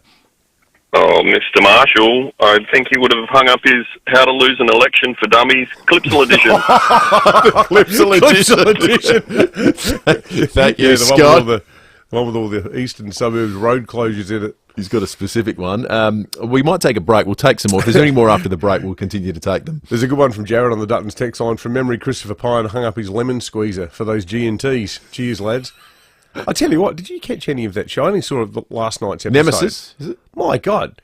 I haven't seen it. Why are these people doing all these interviews? Like, a year out from an election. And Malcolm Turnbull, that guy, this is just such a vanity exercise, him taking part in that. And the ABC letting him have this unchallenged sort of, you know, imperious appearance there in his throne in whatever it looks like the spare room, one of his 86 rooms at his house in Point Piper. But, you know, they said to him, one word to describe Peter Dutton. And he goes, thug. Yeah. And then it's one word to describe Barnaby Joyce. And he goes, apoplexy. And he's just sitting there taking pot shots at every single person he ever worked with. And to him and Rudd, they should really get a room, those two. Because like everything that they stuffed up in their minds is everybody else's fault. It's incredible. They've set a low standard for conduct for prime ministers after their time. They, in fact, they sully the office, those two blokes, with the way they've carried on since they've been prime ministers. Have a bit of dignity. Yeah, you've been the leader of a country. Look at Gillard. You've been the leader of a country. Gillard's the best of the lot of them. Gillard is the gold standard. Yep, absolute gold standard. 20 after 7. Oh, I've got some more tech calls coming through for people that have got nominations. Footy players hang up their boots. What have politicians hung up? Hold on to it. We'll get to it after the break. Great text. $100 unique Homestyles food voucher will be given away before 7:30. Let's check traffic first. Thanks to Novita Tech, they can support you to live more independently. The summer sale's on now. Visit novitatech.com.au. Thanks, Will. At St Peters, that nasty crash continuing there, Paynham Road near Harrow Road. Got a car on its side, so a few delays heading into the city. Burst water main at Northfield, slowing things up this morning. Grand Junction Road near Foster's Road, speeds at 40. And sluggish for works at the moment at Jeps Cross, Port Wakefield Road near Matthews Road. Cameras Gate Street, Furlong, Osmond Terrace at Norwood. Let's go. The Caravan Camping and Outdoor Show is back with over 150 exhibitors, February 14 to 18 at the Adelaide Showground. Get your tickets online now. Adelaide's most accurate traffic on 5AA. 5AA Mornings with Matthew Pantelis. The federal government looking at introducing fuel efficiency standards for SUVs, large utes. Carlos at Christie's Beach. I'm a builder and I tow a 2-tonne trailer every day. Yeah. There is no electric vehicle so far that will do this. Weekday mornings from 9. And if they force this on us, the extra cost will be passed on to the client. Well, of course. We're already struggling to build as it is. On 1395, Adelaide's 5AA. If you're constipated and struggling to poo, here's some great news. Introducing Caruso's Constipation Ease. Caruso's Constipation Ease is a new herbal and fibre combination containing cascara, yellow dog, fennel and green banana powder. These help to relieve constipation by making it easier for you to poo. So if you're struggling to poo and would like to poo more, why not try Caruso's Constipation Ease? Caruso's Constipation Ease is available from leading pharmacies and health stores. Always read the label and follow the directions for use. It all started in the back shed. Maybe it started early. Or late. Either way, the Olympic Industries sale means there's no need to wait. With big savings on our entire range of SA-engineered sheds, garages, carports and verandas, you can afford to start something big, tough, or tasty in your own backyard. Start something with the Olympic Industries sale. On now. Now, this year it's time to give dentures and failing teeth the flick. It's 2024 and you deserve better. At Next Smile Australia, get long-lasting teeth, a smile you want to show off, and the foods you love back on the menu. Next Smile Australia offer the original all-on-4 dental implant procedure that's transformed teeth replacement for more than 25 years. Performed by dedicated all-on-4 surgeons with over 4 decades of experience and with a clinically proven 98% success rate, it's no surprise this is the gold standard of all-on-4 procedures. But you can only get it one place, and that's Next Smile Australia. Get back to living your best life. To book a complimentary in-person consultation, go to nextsmile.com.au. It's easy to get behind the wheel of a new Mawson Lakes Volkswagen right now. In fact, it's ridiculously easy. All you need to do is head to the showroom on Salisbury Highway, check out the range of new and demo Volkswagens on sale now, and then pick your favourite. How easy is that? All stock is ready for immediate delivery with easy finance options available. And remember our next day servicing. Mawson Lakes Volkswagen, Salisbury Highway, just a short drive from the city. Rosanna Mangiarelli here from 7 News. Join me and Will Goodings for Adelaide's leading news hour, 7 News, tonight at 6 o'clock.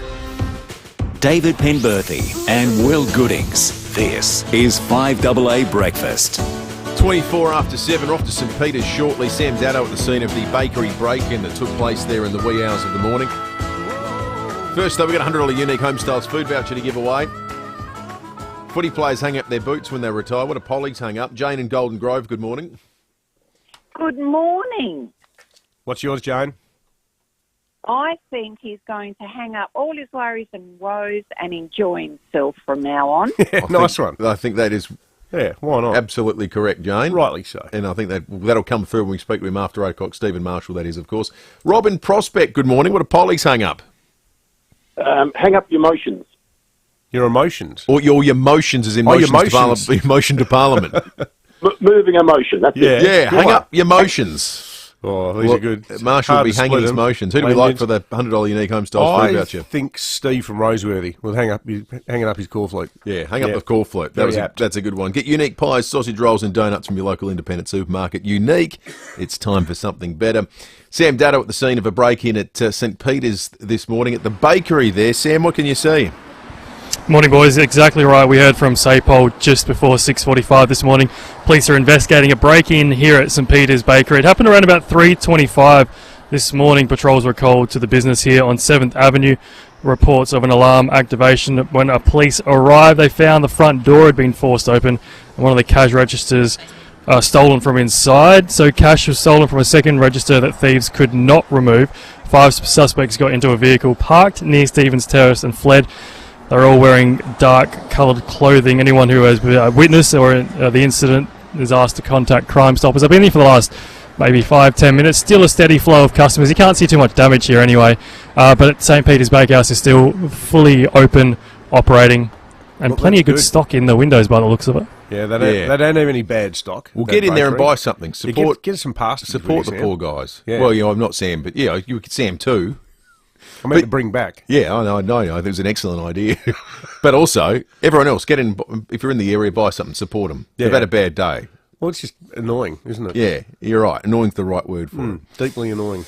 Let's talk sport. For a great meal, you're on a winner at the Excelsior Hotel. You just know it's a Bro Hotel. A fascinating chat last night. Rowie and Timmy talked about news that the AFL's reviewing how much tackling should be allowed in pre-season due to a spate of concussions at Melbourne-based teams this pre-season. A Victorian coroner has advised the AFL, and this is why they're running like they do, to reduce the number of hours or sessions clubs can do contact training. So think match sim, they do it all the time.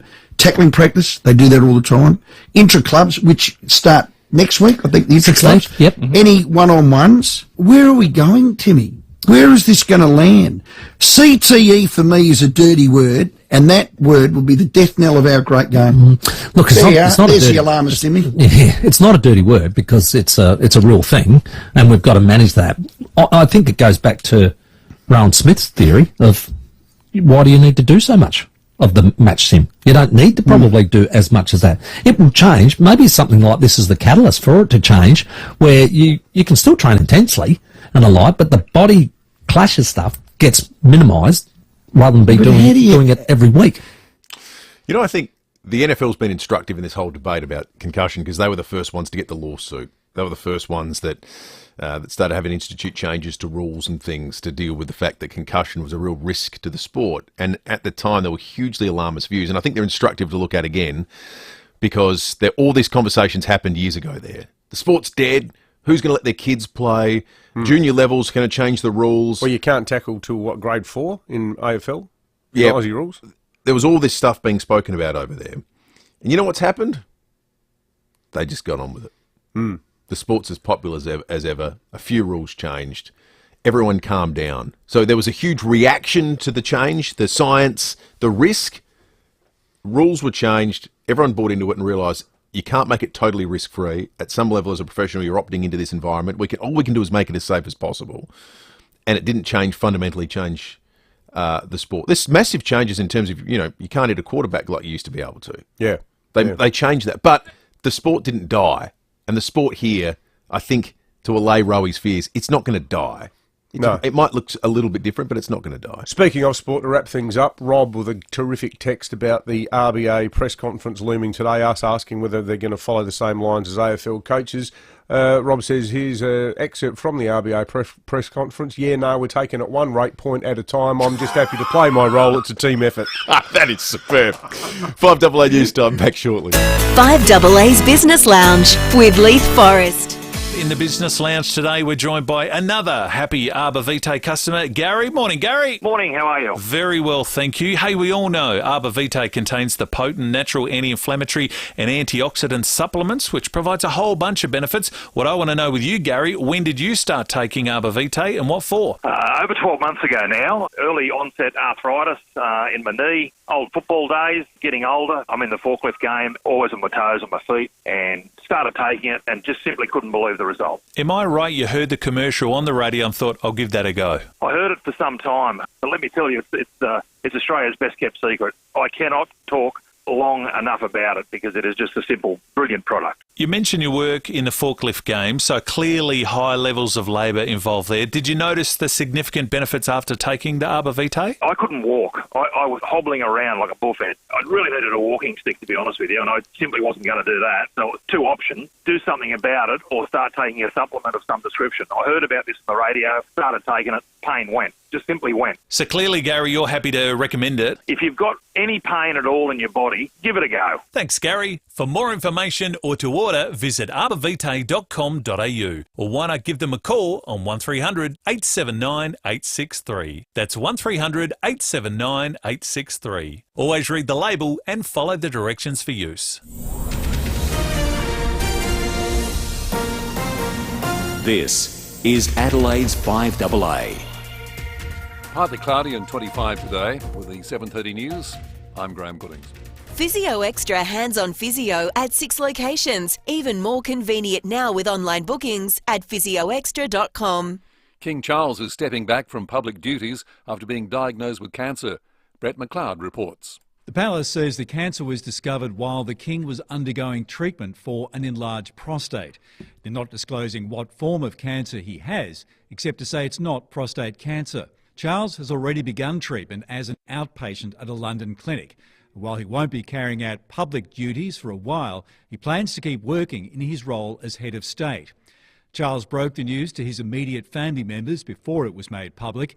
Prince Harry is understood to be coming to London from the United States in the coming days. Prime Minister Rishi Sunak has led public tributes, saying he knows the whole country wishes the king well.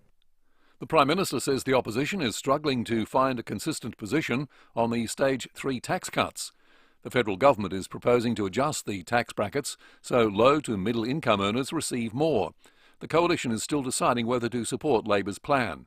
Addressing the caucus, Anthony Albanese says the tax changes will help more Australians. You can't say that there's cost of living pressures on low and middle income earners and then refuse to do anything about it. And what we have done is make not an easy decision, we've made a right decision at the right time for the right reasons.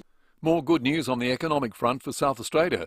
Our export market continues to go from strength to strength, with the state registering record exports valued at almost $18 billion for the year ending December 2023. SA also recorded the highest rate of year-on-year growth in Australia, surging 8.5%. The record high export result comes a week after the ComSec State of the States report ranked South Australia's economy number 1 in Australia. St Peter's Bakery has been targeted in an early morning robbery. Senior Detective Matt Brown says the break-in happened on 7th Avenue shortly before 3:30. And when officers arrived, they found that the front door had been forced open and one of the cash registers was stolen from inside. And cash was stolen from a second register that the thieves couldn't remove. The hunt is continuing for the 5 suspects who fled in a getaway car parked near Stevens Terrace. The Reserve Bank is expected to keep rates on hold at 4.35% when it concludes 2 days of meetings this afternoon. The OECD is warning the bank against cutting rates too quickly, even though inflation is easing. Now turning to 5AA Sport. Drive away with a great deal at Agostino Mitsubishi Nailsworth and the brand new Agostino Mitsubishi Mawson Lakes. And now here's Tom Wren. Thank you, Graham. Well, Australia will be searching for a series sweep when they take on the West Indies in Canberra later today in the cricket. The Aussies currently lead the best-of-3 series 2-0. South Australia needs 8 wickets and need them quickly on the final day of their Shield clash against Victoria. The Bush Rangers will resume at 2 for 49, needing only another 108 runs to win. And India has levelled its Test series against England at 1 apiece after a 106-run victory in the second Test. Well, 3-time Adelaide winning coach Phil Smyth believes Scott Ninnis deserves a chance to take on the 36ers top job full-time. Ninnis took over from CJ Bruton mid-season and has since won 7 of 11 games. Smyth telling Rowie and Timmy G he's doing exactly what's required. I reckon it's really simple. If you come back to the simplest things about coaching, your job as a coach is to get the players to play as well as they can. So if he's doing that, then he's doing a really good job. And at the moment, he certainly looks like he's doing that. Let's go to soccer, and Manchester City's back on level terms in its English Premier League clash against Brentford this morning. The home side took the lead in the 21st minute, but City hit back right on half-time. And they've got the equaliser. Those extra few seconds grasped by Manchester City, and Phil Foden in particular. Audio there thanks to Optus. Scores now locked at 1-1 heading into the second half. And that's the 5AA Sport. Now checking 5AA traffic. Don't miss your chance at the Hospital Research Foundation Home Lottery's $3.6 million grand prize. Morning there. Look out for a crash at St Peters today. It's on Paynham Road, just near Harrow Road. Had an earlier car roll over there too, so that's causing some delays heading into the city. Got a burst water main at Northfield today. Grange Junction Road near Foster's Road. Speeds reduced, the left-hand lane closed. And sluggish for works at McLaren Vale. Tatachilla Road near South Road. Cameras today, Adams Road, Craigmore and Duthie Street at Unley. Donut King is giving away free hot cinnamon donuts tomorrow to celebrate the release of Mean Girls. That's right, free. Head into Donut King tomorrow for your free hot cine. Conditions apply. Adelaide's most accurate traffic on 5AA. And now the 5AA forecast.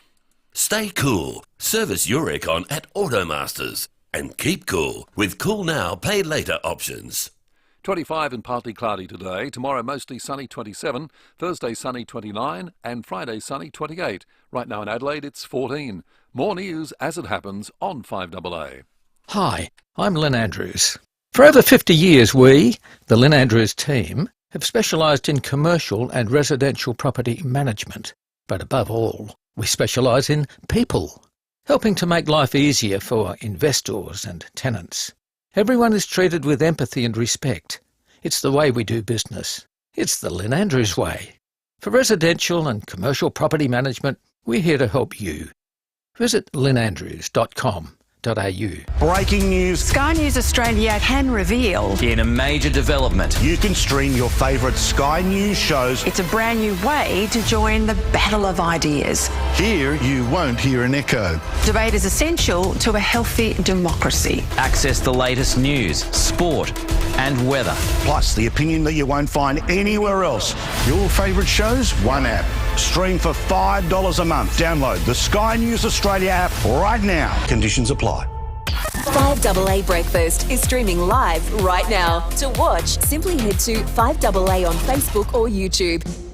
David Penberthy and Will Goodings. This is 5AA Breakfast. 23 to 8. We've got a jury trial coming up this half hour. It's a first for the jury. We've got a fashion question coming up. Fashion. And an expert witness. That's ahead. Mountain attacks. What do politicians hang up when they finish their career? One here, they hang up their pork barrels. Dave from Ireland, hang up your promises. Lockie, you hang up your detachment from the real world. One here, you hang up your Qantas Chairman's Club membership. You generally do. Yeah, you do. Because you're of no use to Qantas anymore when you're out of politics. One here, Dave from Ireland, you hang up your promises. I already read that one out. Wally the Walnut says politicians hang up their BS. Kay says, how do you announce your retirement from Parliament? You say you have a tell-all book coming out. And another one there from, who is that one from? That is from Chris in North Adelaide. They give up the keys to the chauffeur-driven car. I'm pretty sure the ex-Premier would have lost them on the occasion of the election. I think he's already had to hand that one back. That's right. Keep them coming in. Big 10 Ford, GM, Haval, Hyundai, Isuzu, Ute, Mazda, Mitsubishi, Nissan, Ram, Subaru and Volkswagen. Dutton's easy to do business with on the issues of politics. Let's head to Canberra. It's big sitting week this week. Phil Curry will be watching it all as the political editor of the Australian Financial Review. Morning to you, Phil. Good morning, Will. Dave. Hey, Phil. So it sounds like the coalition formally stated their position on whether they're supporting the new tax cut arrangements or not? No, they'll do that at about lunchtime. So they had a meeting of the Shadow Ministry last night, and then all the MPs, what's called the Joint Party Room, will meet this morning, and then they'll sort of announce their position. But what we suspect they'll do is they'll try and make changes. They'll not unravel it, but just try and sort of reflect the spirit of the original state street tax cuts, do a little bit more for higher income earners as well. And then Labor will obviously not accept those amendments, and then they'll probably just roll over and okay, you can have it. And then they'll take a new tax policy to the election, but they won't they won't go to that election promising to reverse, the tax cuts for lower income earners that are going to go through in the next couple of weeks, but they'll probably do a bit more at the top end and look after the people who are going backwards in this instance. So the entire tactic, Phil, is probably largely aimed at Peter Dutton avoiding, being billed as getting wedged. Yeah, the man who stopped low and middle income Australians from getting the tax cut they deserve. Well, the thing is, it'll go through with or without Dutton, though, because the Greens will vote for it, right? So they don't really need the coalition, but Labor wants the coalition to vote against it so they can run around saying Peter Dutton voted against the tax cut for low income earners, and he's not that silly. So, but there are a lot of people in the Liberal Party saying they should vote against it on principle because it's such an outrageous broken promise, but I would suspect they'll probably go the former. What the Liberals want to do is not make themselves the story, basically, and I think that's fair enough. They're not the ones that change their mind. It's Labor, and they want to get the issue on. They want to keep it on integrity. They want to staple that to Albanese head, the issue of lying and breaking promises. So they don't want to get caught up in this in the theatrics of a tax cut that's going to go through with or without them. Mm-hmm. Phil, what's your assessment of how badly Australia-Chinese relations have been damaged by the case of the Yang Hengjun, the Australian writer and Australian citizen, who's been hit with a suspended death sentence on account of charges of espionage? Yeah, look, it's a big blow. I don't think it's going to sort of knock it right off the rails, but, this was, when the Prime Minister went to China last year, and when all the ministers like Penny Wong and Richard Marles and Don Farrell and all had meetings, and Jim Chalmers with their Chinese counterparts, they've raised the case of Dr. Yang. So, along with Cheng Lei and the journalist who got released a few months ago, Yang was also on that.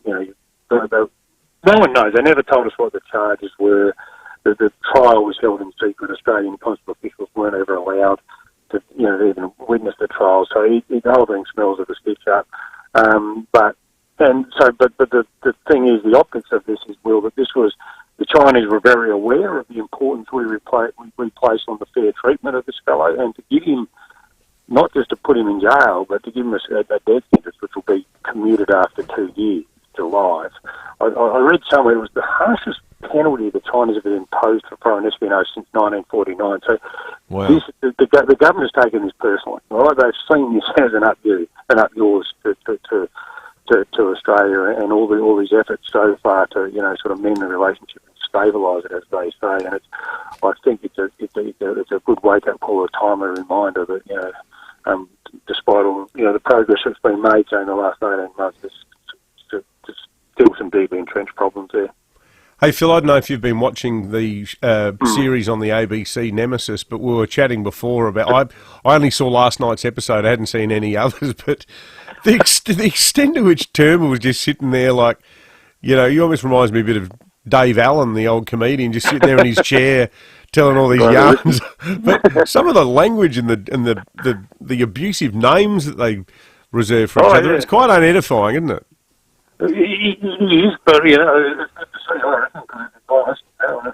think your listener Lockie said they're detachment from the real world. They do seem to, they do become much more brutally honest, and once you're out of politics. It's a shame Tony Abbott. It's a real shame Tony Abbott didn't participate to give his version of events, but he chose not to, and he sort of given Turnbull a free hand to have a crack at him. And I thought that line from Barnaby Joyce was a gem.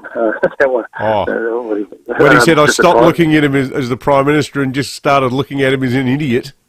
Yeah, and then called him an asset,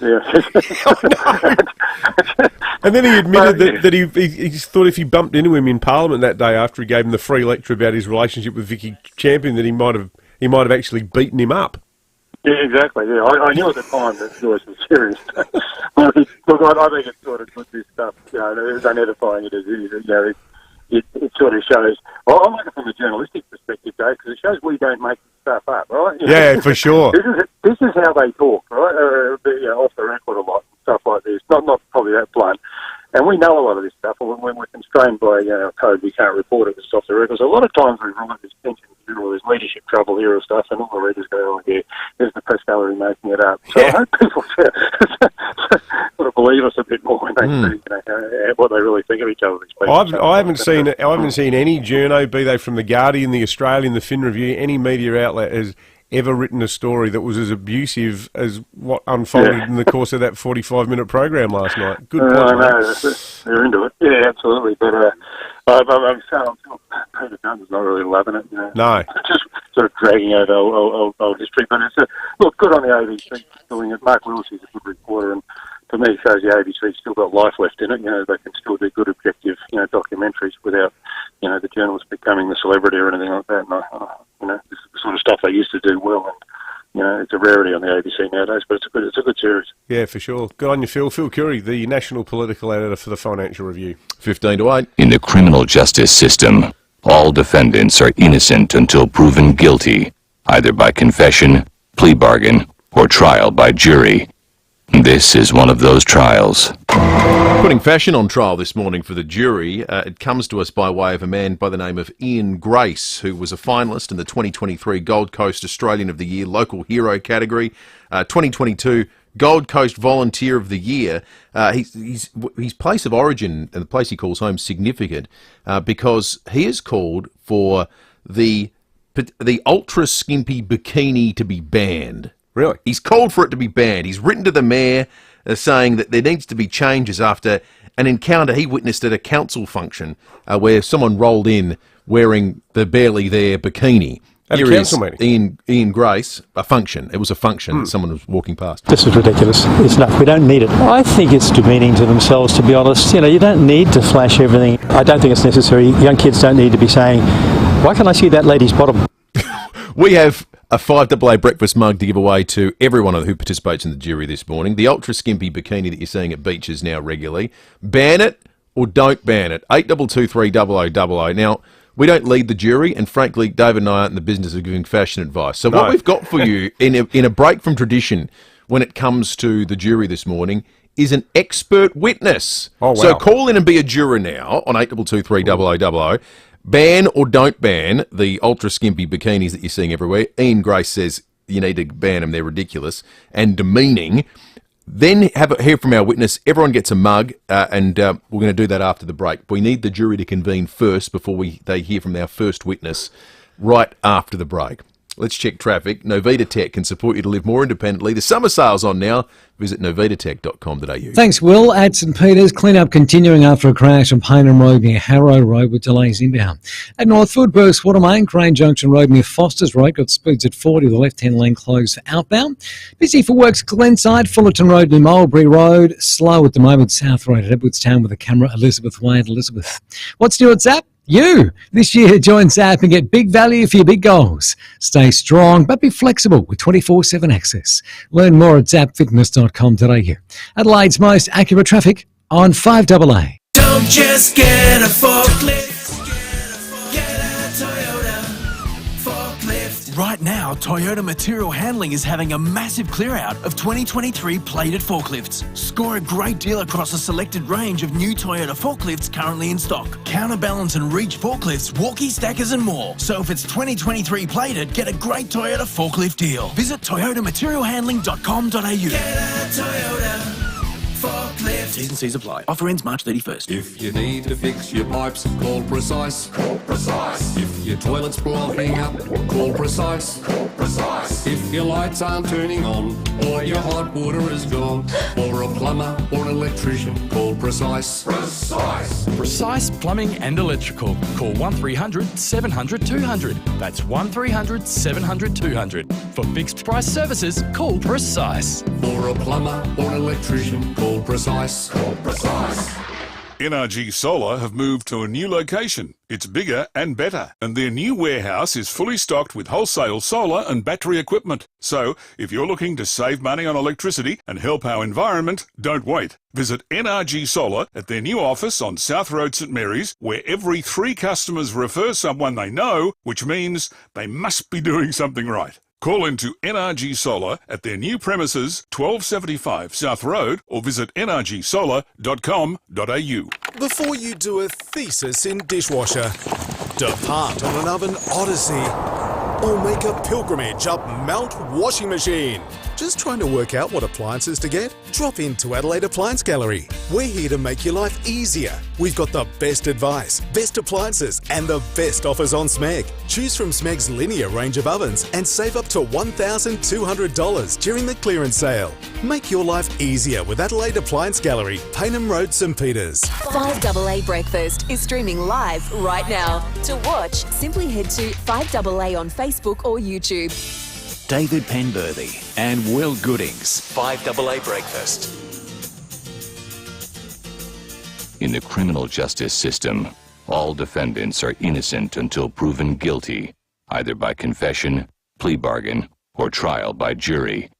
This is one of those trials. First for the jury trial, a couple of firsts. There's more a bit like the RBA changing things today. We thought we'd do that for the jury trial as well. It's a fashion question. We're asking you about the ultra-skimpy bikini that the candidate for Gold Coast Citizen of the Year says they want to ban on the Gold Coast. Should it be banned here? Banned or not banned? First ever fashion question for the jury, but also first ever expert witness. We thought we need to get someone in who could speak with some gravity about swimwear and what's appropriate. So we could think of no better person than the Queen Bee of the Beach, the Sultan of Swimwear, South Australian TV legend, and most importantly for this particular conversation, Miss SA Beach Girl 1974, Jane Riley. Good morning to you.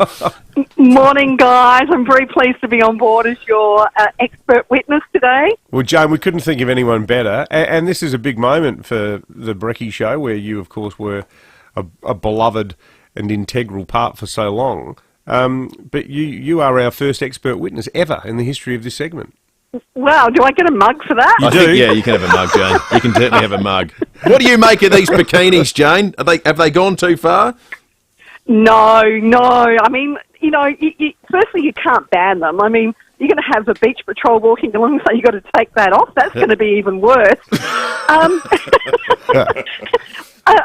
Look, down the beach culture is something very unique here in Australia, and basically anything goes as long as you're not naked.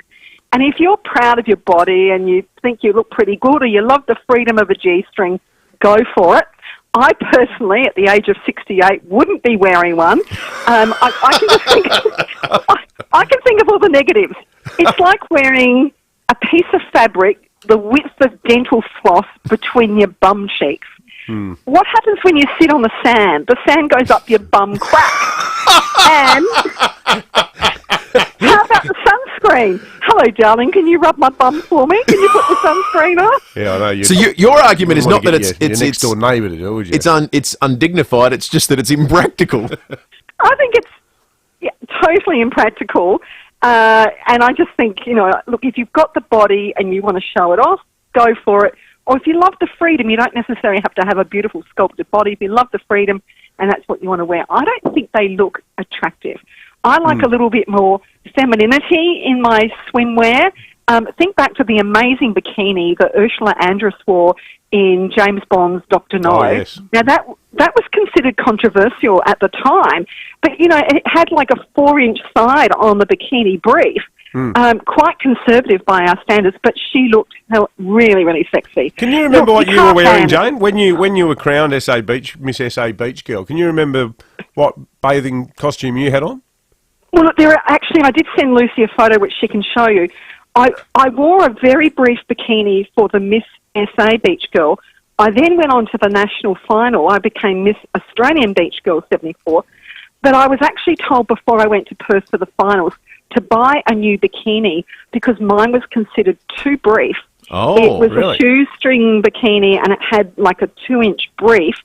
There's a very coy photograph of me posing, pulling the pants down a little bit. So, I'm I've been out there, darling, you know what I mean? With that photograph floating around on social media, how can I say ban the G-string? Good stuff, Jane. Thank you. Thank you for being our very first expert witness. The jury have been listening intently. So Jane, very liberal view, says she doesn't like it, but don't ban it.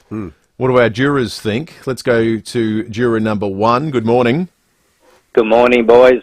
For someone who used to watch the Beach Girl Quest and remember when Jane Riley won it, don't ban it. Okay, don't ban. Juror number 2, good morning. Good morning. I just hope I never get that old. So that's a don't ban, I'm saying? Definitely don't ban it. Okay, Good on the jury number I'm two. concerned by how many blokes we've got in this jury. Jury number 3, good morning. Over my dead body. Take your jury number 3. Jury number 4, good morning. Hello, how are you going? Look, no, you definitely can't ban things. We don't live in China. But when you actually see them and they've been out in the sun too long, it reminds me of those nature programs. You know, the baboons with the big red backside. The mandrill. I think they look really stupid, but you can't ban things. Okay. No China. Thank you. Jury number 4. Jury number 5, good morning. Good morning. Definitely don't ban it. You can't. Where do you stop? That's right.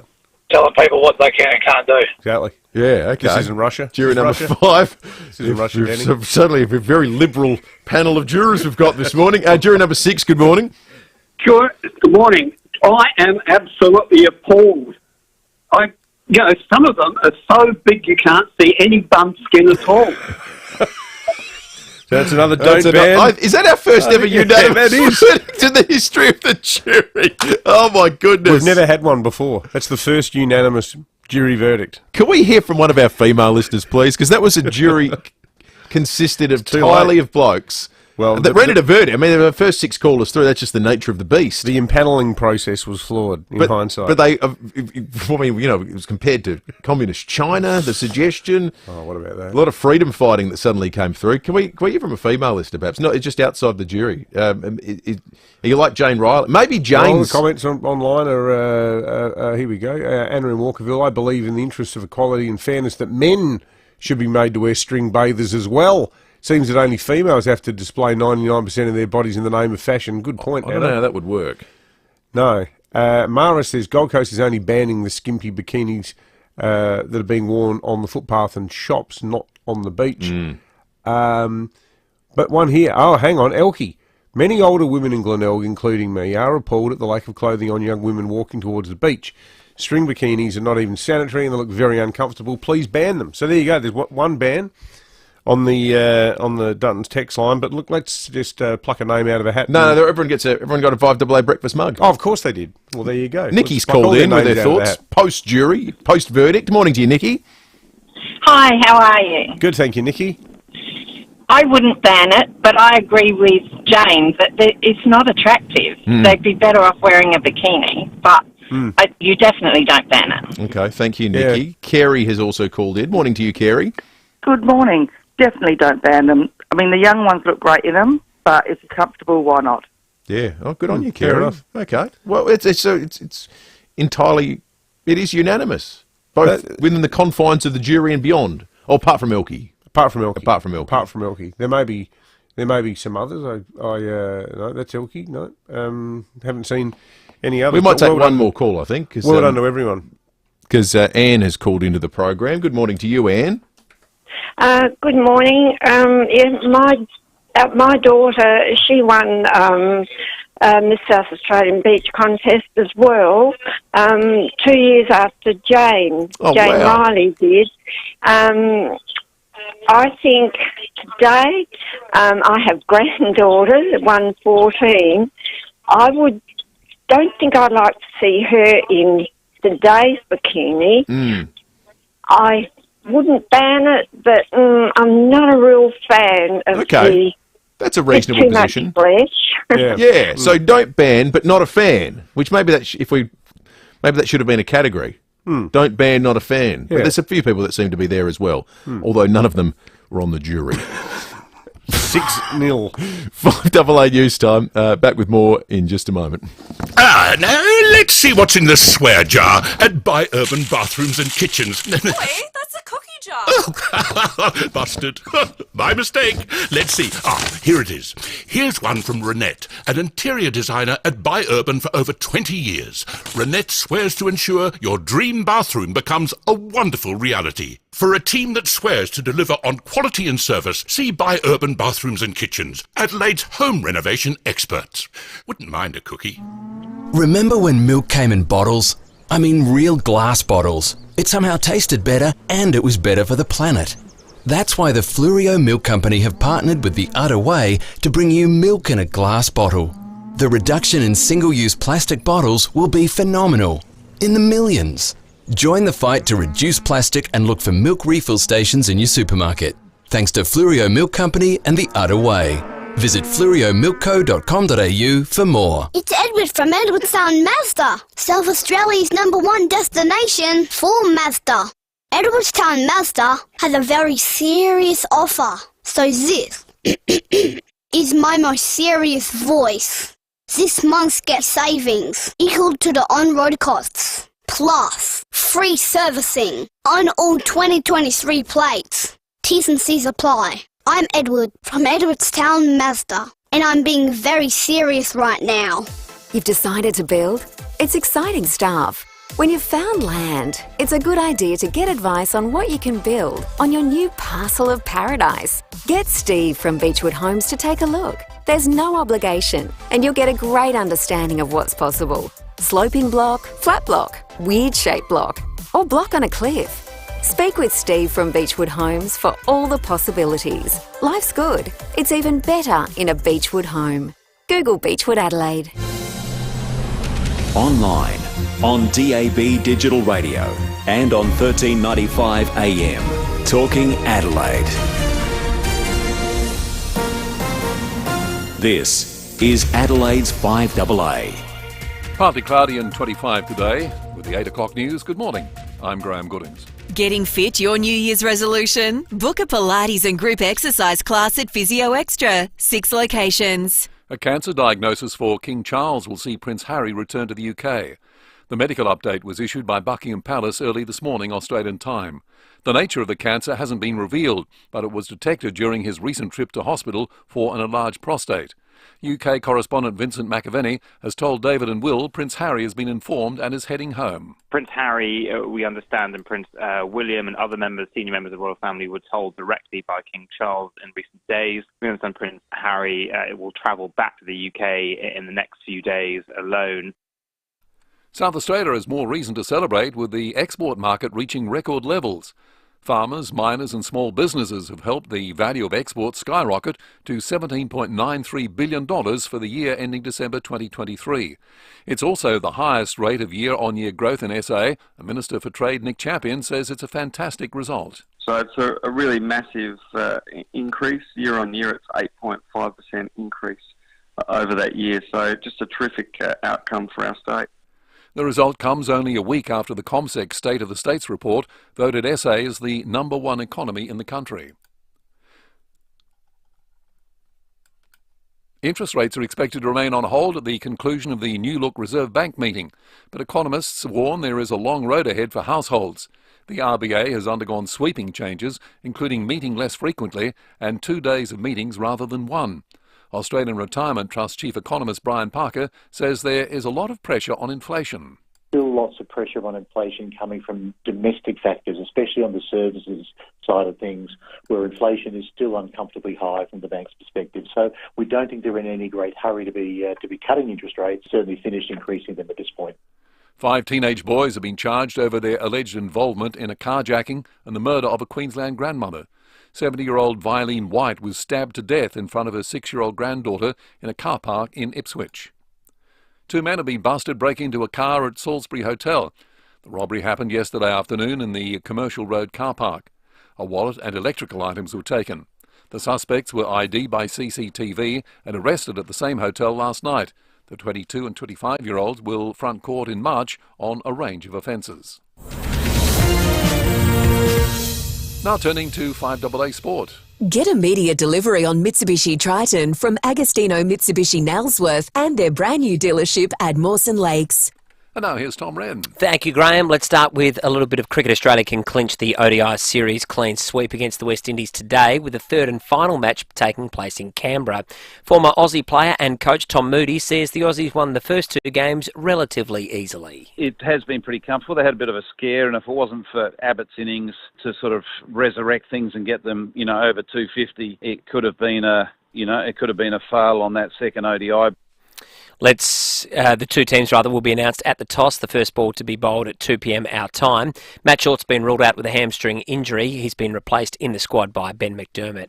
Let's go to football, and it's being reported former Adelaide skipper Rory Sloane could return to training as early as next week as he continues his recovery from eye surgery. It was another bruising session at West Lakes, with Mark Keane hurting his neck yesterday while Paddy Parnell suffered a sore shoulder, but both are expected to be okay. Well, claims of inappropriate behaviour have been levelled at Red Bull Formula One chief Christian Horner by a work colleague. An investigation is underway. Horner strongly denies the accusations. To soccer, and Manchester City is now in command of its English Premier League clash against Brentford. City taking the lead courtesy of a second goal to Phil Foden. In by De Bruyne. And there's another Phil Foden effort. He looks across to see whether he's onside or not. The flag has stayed down either side of half-time. Fantastic Foden. Audio thanks to Optus, and he's just scored again in the last couple of minutes. City currently now leading 3-1 with about 20 minutes to play. And the Melbourne Rebels are in twice as much financial strife as initially thought. The Herald Sun is reporting the club's debt has now reached $20 million. And that's the 5AA Sport. Now checking 5AA traffic. Don't miss your chance at the Hospital Research Foundation Home Lottery's $3.6 million grand prize. At St Peter's, still got a clean-up continuing after a smash and car rollover. It's on Paynham Road near Harrow Road. Speeds reduced to there at the moment. You find a burst water main slowing things up at Northfield. This one's on Grand Junction Road near Foster's Road. Left-hand lane out of action there. Bit sluggish at the moment. South Road at Edwardstown getting busy. Tapley's Hill Road at Glenorg North with a camera at Wakefield Road in the city. Quick and easy dinner, pork chop it. Find easy recipes like tray-baked honey and soy pork chops at pork.com.au and get some pork on your fork. Adelaide's most accurate traffic on 5AA. And now the 5AA forecast. Stay cool. Service your aircon at Automasters. And keep cool with Cool Now, Pay Later options. 25 and partly cloudy today. Tomorrow mostly sunny 27. Thursday sunny 29 and Friday sunny 28. Right now in Adelaide it's 16. More news as it happens on 5AA.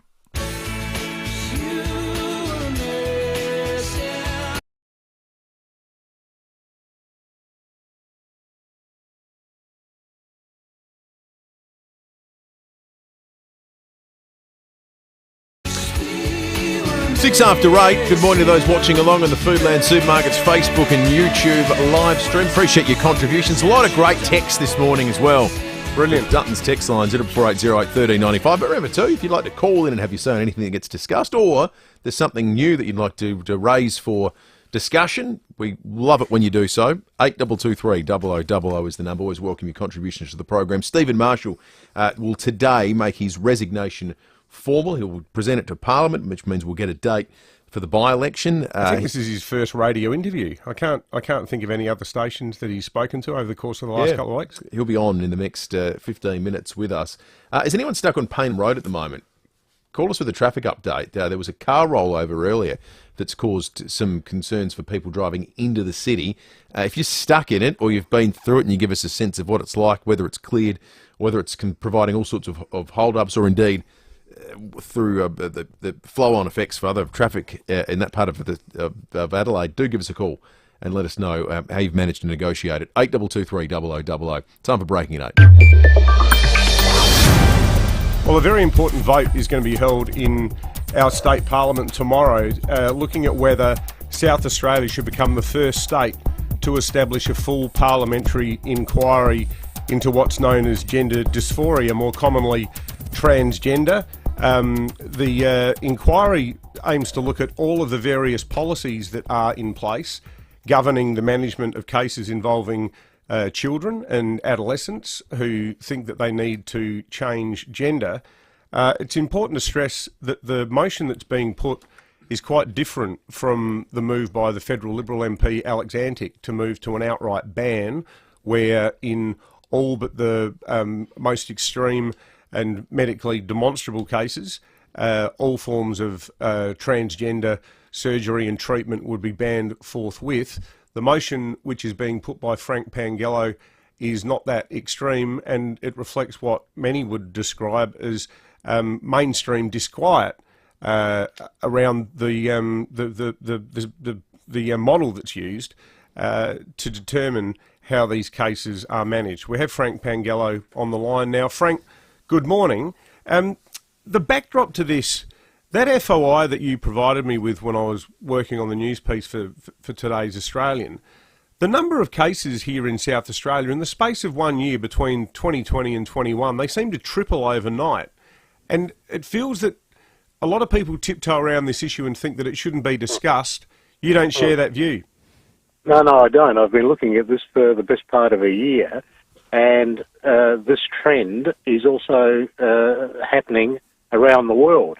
And we need to find out what's going on here. And also, what my motion and what I intend to do with this inquiry is to actually have a look at the treatments that are going on, whether it's being done in the best interests of the kids that are involved, the parents, many issues that need to be looked at that nobody wants to have a look at, and it's important that we do this. Now, I can tell you there are jurisdictions around the world now, David, that are questioning the processes that have been going on and starting to put the handbrake on what they are doing. And we're talking about a lot of liberal progressive countries that were pushing this initially, like the Netherlands, for instance.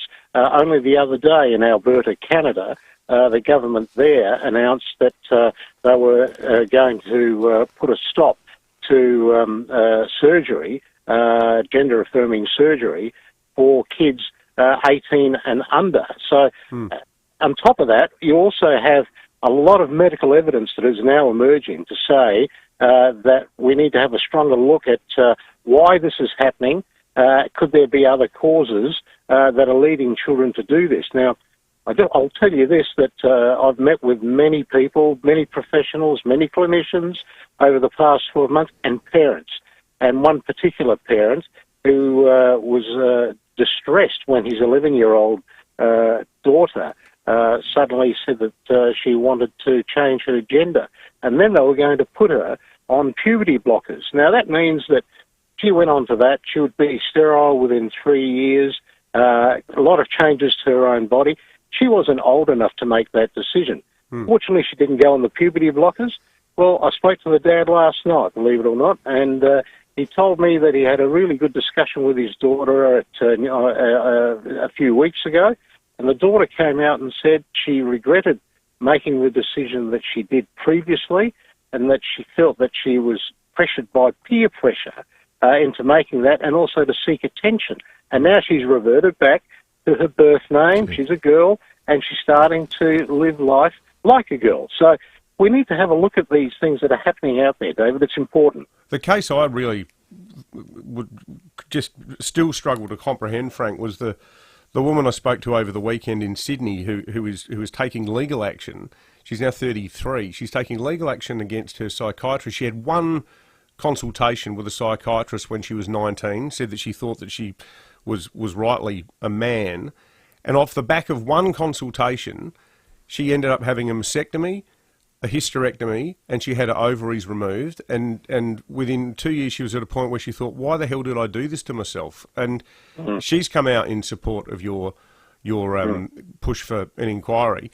What do you think the politics of this are going to be, Frank, in terms of whether it becomes a conscience vote for Labor MPs? Because I know Labor MPs who privately, and a couple of them publicly, have qualms about this. Do you think that when caucus meets today, would you be urging them to allow a conscience vote on this issue? I am, and I have urged some of my colleagues to do that. Look, it's not about politics, it's not about ideology here. I'm talking about child welfare and child protection. And it's incumbent on us as legislators that we look at the appropriate means of treatment of what's going on here, not try and keep your head stuck in the sand as if it doesn't exist and you don't want to talk about it. There's a lot of hysteria that comes out from the trans activist movement. I've got nothing against the LGBTQ community at all. In fact, I've met with them and I've encouraged them to come forward to assist, to help us have a look at what's going on and if there are other areas of improvement. We don't want this to be some kind of an active social experiment that's going on and suddenly come to a realisation, as Jay did, the girl you're talking about, that things were done incorrectly, were wrong, and there were tragic outcomes.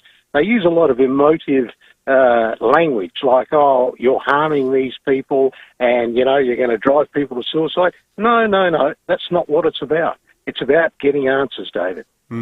Well, we'll follow it with interest. Frank Pangello, Independent MLC, on the gender dysphoria motion being put to Parliament tomorrow. Thank you, Frank. Just to round that out, the numbers, this is kids and adolescents being treated by the SA Women's and Children's Health Network here in South Australia. In 2022, the total number stood at 58. That included 21 females and 17 males receiving puberty blockers.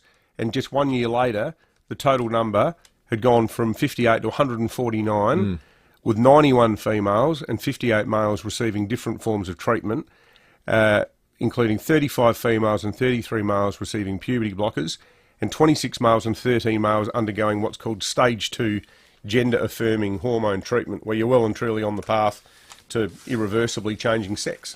Ashley's called in on this issue. Morning to you, Ashley. Hi. What do you make of it, Ashley? Yeah, look, I just wanted to call in and say I really hope that this inquiry passes. I'm really concerned about some policies in our education system where parents don't get a whole lot of say around how their kids are presenting at school. And also, there is a study that recently came out that indicates cognitive decline after puberty blockers, and there's no evidence that that cognitive decline or the decline in IQ is reversible. So I think there's just a lot of side effects from these medications that we're not aware of. So it would be really great to see a full inquiry into this issue. Thanks for your call, Ashley. Let's go to Christopher, who's also called in. Morning, Christopher. G'day. I'm a friend of Jay's that was mentioned on the radio, and I'm really hopeful this will happen because that should not have happened to Jay. Someone should have put their hand up and said, look, just stop a while. Because she can't, she's a brave girl, but she can't undo what's happened. Yeah, you just think it's such a massive decision.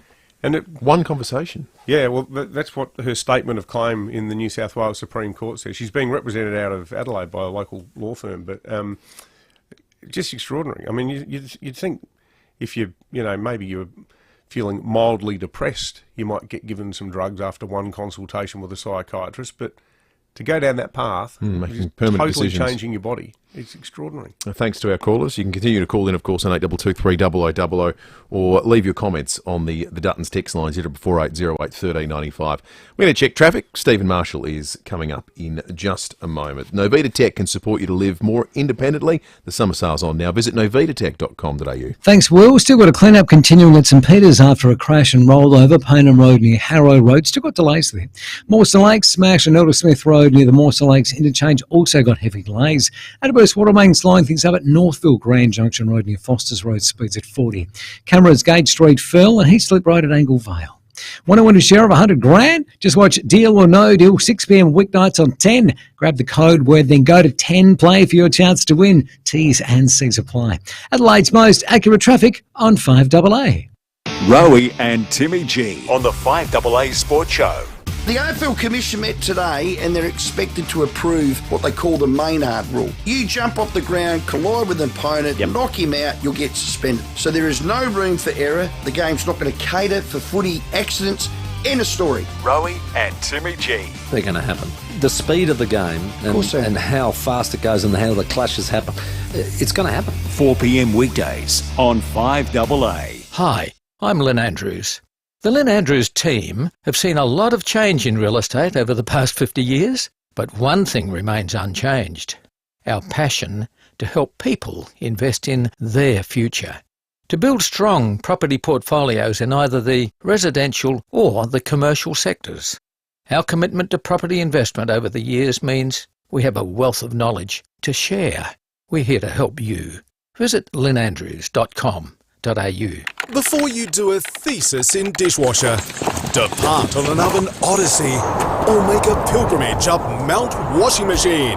Just trying to work out what appliances to get? Drop into Adelaide Appliance Gallery. We're here to make your life easier. We've got the best advice, best appliances, and the best offers on SMEG. Save up to 15% with special discounts on fridges, cookers, dishwashers, and more. That's 15% off. Make your life easier with Adelaide Appliance Gallery, Paynham Road, St Peters. Thinking about a solar battery? Don't wait. Connect with NRG Solar and bring home a solar battery with a rock-solid 10-year warranty. Use the energy you generate during the day. Store some for later, reducing reliance on energy providers and putting money back in your pocket. See NRG Solar in their new premises at St Mary's. Bigger place, better space, some amazing people. Visit NRG Solar now at 1275 South Road or call 1300 858 160. Get saving now with City Discount Tyres. We're offering great deals on the world's top brands in tyres, wheels, suspension and parts. Suitable for four-wheel drives, SUVs and passenger cars, including Falcon, Michelin, Pirelli, Kumho, Hankook and many more. Finance options available. Search citydiscounttyres.com.au and locate your nearest dealer today. City Discount Tyres. We're driven by value. Rosanna Mangiarelli here from 7 News. Join me and Will Goodings for Adelaide's leading news hour, 7 News, tonight at 6 o'clock. David Penberthy and Will Goodings. This is 5AA Breakfast. 20 after 8, time for a fuel watch. Find the cheapest fuel in an instant. Download the free RAA app from your app store today. Fuel's hovering in the high $70s. Well, Mark Borlace from the RAA has said last night on 9 News that we're expecting to see much higher prices over the course of the next few weeks. Have a listen. The average price out there now is about $1.83, which is below the terminal gate price, the wholesale price, and that's normally in the territory where prices will start to spike. If you're not using an app, you're probably losing money. Yeah, so probably worth filling up today, given what Mark has had to say. The cheapest spots we've been able to find with the RAA app: the X-Convenience Torrens Road, Woodville North, $1.76.5. The X-Convenience Edmund Avenue, Unley, $1.77.5. The Ampole North East Road, Holden Hill, $1.77.5. And the cheapest diesel, the X-Convenience Main North Road, Jeps Cross, at $1.85.5. Well, this time 14 years ago, a young bloke with a very prodigious small business background was about to enter politics. His name was Stephen Marshall. He ended up becoming the Premier of South Australia. All that fell apart at the last election in the backdraft of COVID, and today he will be exiting politics in a formal sense, tendering his resignation and triggering a by-election in the seat of Dunstan. We have the former Premier on the line. Don't know what to call you now. It's in force of habit. I feel like calling you Premier, Stephen Marshall.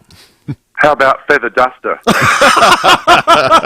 That's really the old saying. One day you're the rooster, one day you're the feather duster. You seem profoundly philosophical about the way it all panned out. Well, I think you've always got to look forward, not backwards. I think there's plenty of time for retrospection down the track, but it's been an incredible privilege to serve and to lead the people of South Australia, especially during that pretty tough period of COVID. I never thought I would ever end up in that role. What a great state we live in, that a kid from Eccleston Primary School can become the Premier of South Australia, not less the Liberal Premier of South Australia. It's quite an incredible place we live in. You might have had to keep your ambitions to yourself in the schoolyard at Eccleston Primary. No, actually it was a very good school and I had great teachers there, so thank you to all my friends at Eccleston. Do you ever look back at that COVID period though, Mr Marshall, and think, you know, like because a lot of people would say whatever missteps your government made, and all governments have their missteps, but it wasn't like the state was on the brink of collapse when you got turfed out. Do you ever think, what did I do to deserve that? No, look, as I said, it was a privilege to serve. It's a funny game, politics. It's a brutal game. I think you can really only ever, look at your success or failure down the track, not immediately. Lots of decisions are made, and I respect the decision of the people of South Australia, but it doesn't take away from the fact that I think that we led a reformist government during a pretty difficult period in our state's history, and I'm very proud of what we achieved. And you're right, you don't get every single thing right. But I think we leave South Australia in a significantly improved situation from what we inherited. But it is time to move on. And I wouldn't be moving on unless I knew that there was somebody absolutely fantastic waiting in the wings, and that's Anna Finizio. She's a good friend. She's a highly intelligent woman, and she's exactly what we need in the state parliament. So what are you going to do with yourself now? Well, I'm going to try to do everything I can to hold the seat. For the All right, yeah, after that, though. So that's done. What after that? Apart from that, I think I'm going to sit in the chair for about a month or so. I don't have any immediate plans of anything to go on with, but I really, my plan is to stay in South Australia and to stay in Norwood. So the people of Norwood haven't got rid of me quite yet. I'll be sitting around the suburb for some time to come. Would it be fair to say that you would have a lot of our listeners, when they think of you and they think positively, what would Stephen Marshall want to do after politics? It would be pursuing something in that sort of innovation space, advertising South Australia to the world, and maybe doing something of that ilk. Is that a fair summation of the kind of thing you'd be interested in doing post-politics, or do you want to... 100%. Yeah, okay. Well, number one, I've got to go back to work, because I think I'm the first Premier in the history of the state not to get a pension. Yeah. Not that I'm complaining, but it's not... I mean, you get all these people saying, oh, go on your fat pension. Well, if only! You got in after the... You got in, didn't you, Stephen, after the Latham rule that Howard adopted? So you didn't get any super. Right. Yeah, of course. That's exactly right. But so I'll go back to work. And look, I think you're right. Tech, space, cyber, the digital economy, these are things which have really excited me about South Australia's future, and that's probably the area that I'll go into. But I also love the arts. And I really think that, look, the opportunities in South Australia, I think, are just enormous going forward. So I leave this job with a smile on my face, and I'm looking forward to the future. Well, I've got to say, we always enjoyed our dealings with you, Mr. Marshall. I'm sure there were times when we gave you the you-know-whats with our probing or irreverent questions or just, general stupidity. But we always enjoyed having you in the studio. And, I think, too, it's a nice hallmark of one of the things that defined your premiership was how much work you put into trying to reverse the brain drain from SA, and you're sort of the living embodiment of that. I know that you've got a lot of people interstate and overseas who you've worked with, and the fact that you're choosing to stay here in SA is sort of in keeping with the job you did championing SA is such a great place to live and work. Well, that's very kind.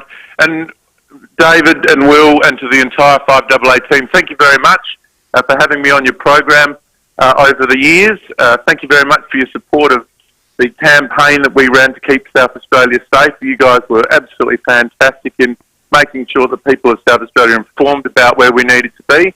And to the people of South Australia, a massive thank you. It's been an honour and a privilege. Good on you. Stephen Marshall, the former Premier of South Australia, soon to be ex-member for Dunstan. There you go. Lovely bloke. Just, I mean, you think about politics, you think about, what we were saying before about the vitriol that imbues that program on the ABC at the moment is people lining up to call each other names. And it is nice that we live in a... So, I mean, Mally on Saturday said this bloke deserves a dignified exit. Yeah. They always treated each other with respect, actually. It was a nice period of... the adversarial nature of politics has these periods are few and far between, but they were always respectful to each other. Yeah. Like, I think if Stephen Marshall had a weakness as a politician, it was the ugly politics of politics. What a nice weakness to have. Yeah, not being enough of a bastard, yeah. maybe. He wasn't. He didn't come natural to him, that stuff. He wanted to be a salesman. Yeah, totally. And that election campaign was just not particularly nasty. No. It got robust, but it's not. Yeah, it never got nasty. abusive though. No. Yeah, no, I think generally that's the way in SA.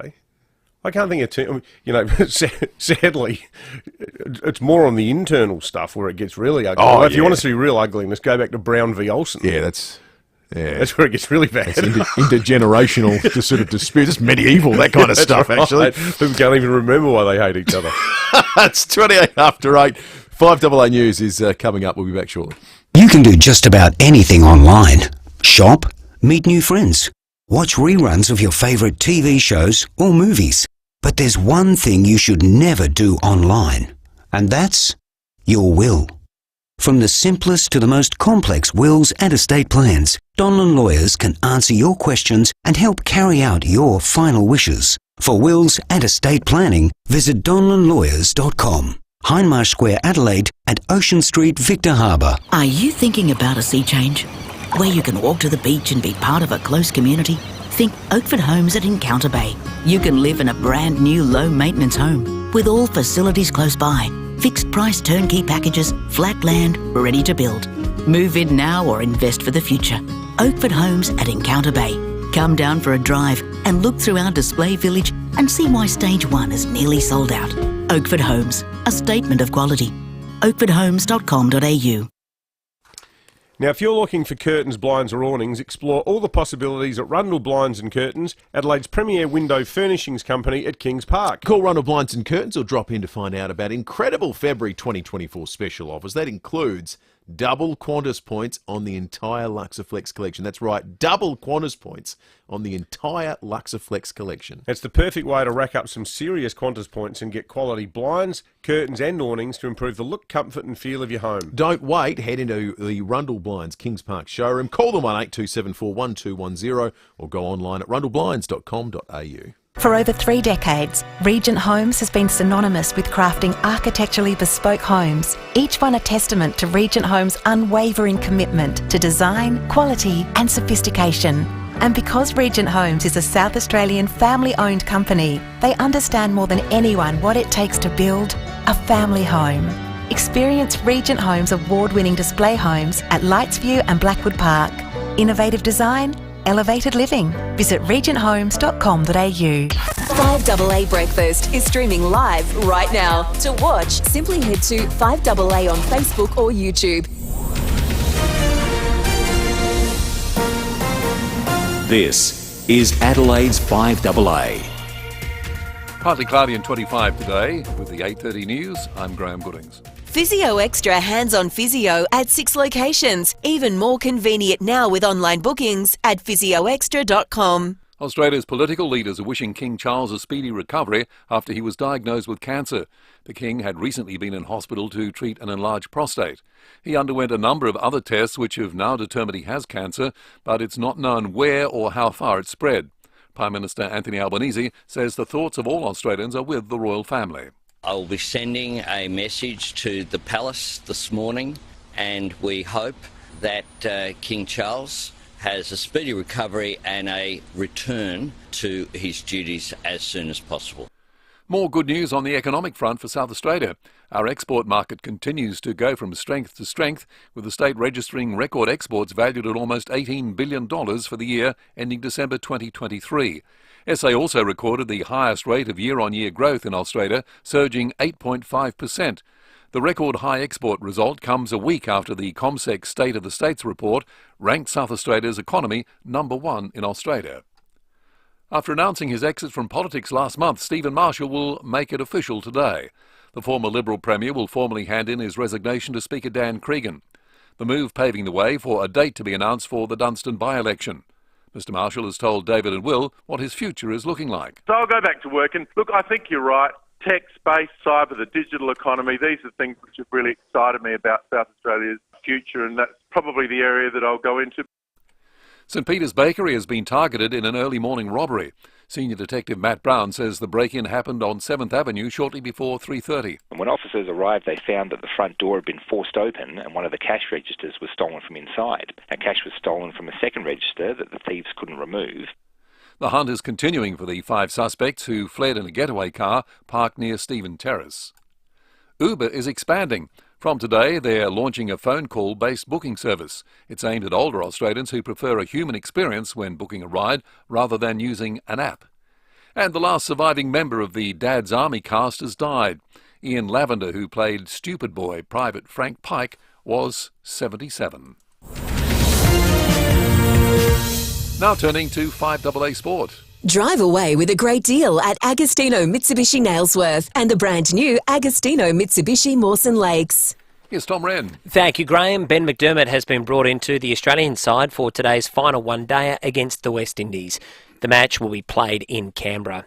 Meantime, Ravi Ashwin has taken 3 second innings wickets as India beat England by 106 runs in the second test. The veteran spinner now has 499 test wickets heading into the third test. Let's go to some football. Port Adelaide's hoping for big things from Ollie Wines this season.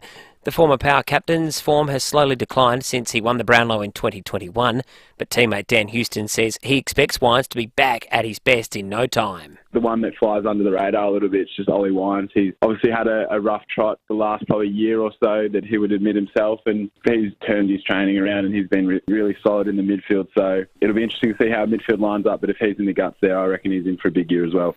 Meantime, some very exciting news for the Smosh Football Club, with former Crows and Port skipper Erin Phillips announcing she's going to head into coaching.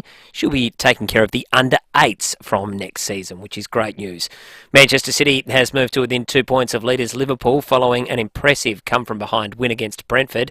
The reigning champions trail 1-0 until late in the first half, but a hat-trick from Phil Foden helped them secure all 3 points. Haaland. Here's Foden. Here's the hat-trick. What a night for one of the most talented English players of this generation. Audio there thanks to Optus. City still has a game in hand and can leapfrog the Reds into top spot with a win. And in the NBA, Philadelphia's 76ers star Joel Embiid will be sidelined indefinitely after undergoing surgery on his left knee. And that's the 5AA Sport. Now checking 5AA traffic. Don't miss your chance at the Hospital Research Foundation Home Lottery's $3.6 million grand prize. At St Peters, clean-up continuing after a crash on Paynham Road near Harrow Road. So you've got some delays there. Mawson Lakes, a smash on Elder Smith Road near the Mawson Lakes interchange. Really solid delays in all directions there. Avoid that intersection. Northfield, Burst, Watermate, Grand Junction Road near Foster's Road with speeds at 40 with cameras this morning. Gage Street, Firle and Goodman Road at Elizabeth. Fix your midweek lunch slump with an OTR sandwich for just $4 on Wednesdays. Pick up on the way to work or add to the school lunchbox. OTR. Making life easy. Adelaide's most accurate traffic on 5AA. And now the 5AA forecast. Stay cool. Service your aircon at Automasters. And keep cool with Cool Now, Pay Later options. Partly cloudy and 25 today. 27 tomorrow, mostly sunny. Thursday, sunny, 29. Friday, sunny, 28. Right now in Adelaide, it's 17. More news as it happens on 5AA.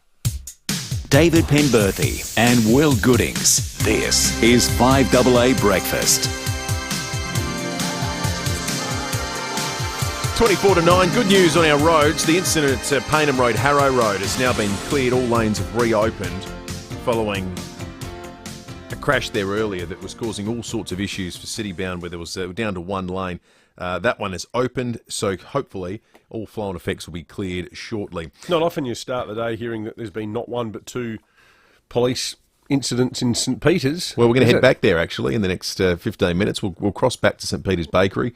That was the scene of another break. We had a text earlier, people pointing out it seems like there's been an increased number of bakery break-ins recently. I suspect it's less about the bakery than it is just about small businesses being soft targets, unfortunately. But there was a dramatic one on Bower Road. Down towards Port Adelaide recently. Just this week with the Cheesecake Shop the other day. We've had some in Torrensville, now the St Peters Bakery here. They're just soft targets, unfortunately, and they're probably people that have the least manpower available to try and fix the problem afterwards. Ringing insurance, fixing things, can least afford days where they aren't trading. People on meth, kids with no parental supervision, all of the above. Yeah. A lot of nice texts about our chat with Stephen Marshall. One here from Kim saying, "This man saved my business during COVID. Without his business support, me and many other businesses would have folded." And Guy in Glenelg North, sounds like an old, what do you call ex-Emmanuel students? Emmanuelians? Probably not. Alumni. Guy says, "Congratulations, Stephen, on everything you did for the state. You did really well considering you're in Hawker House." Hawker. Is that an in-joke at Emmanuel? Well, I guess it's generational. So I was in Camden. We always came last. So in sport and everything. Yeah, that was largely through my valiant contributions. We came last. We didn't have houses at Marion High. We had demountables. But you did have prefects, didn't you? and you were one. Dear, I led with my chin there. And you were one, my friend. Walked straight into his Teacher's trap. pet. Oh, touche. The big story, of course, that we've been following right throughout the morning was the shock just an hour and a half before we came on this morning. So as you were sleeping, news came out of the UK, out of Buckingham Palace, that King Charles has been diagnosed with cancer, unrelated to the enlarged prostate, but discovered in the process of treating it. The Prime Minister of Australia, Anthony Albanese, was on the Today Show and was asked about it a short time ago. Can I just say that today the thoughts of all Australians are with King Charles and his family. We wish him very much a speedy recovery.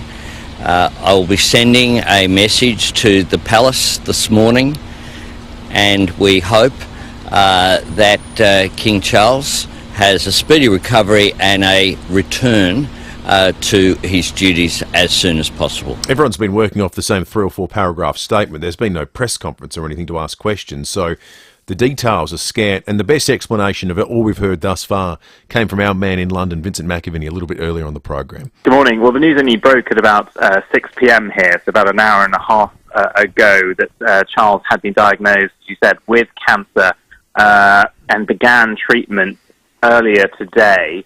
The Palace says that the cancer was identified during the King's recent hospital treatment for a benign enlarged prostate, but we understand it's not prostate cancer. They're saying it's a separate issue of concern, and subsequent diagnostic tests after he was admitted identified the form of cancer, but they will not engage in terms of identifying which one it is. Prince Harry, we understand, and Prince William and other senior members of the royal family were told directly by King Charles in recent days.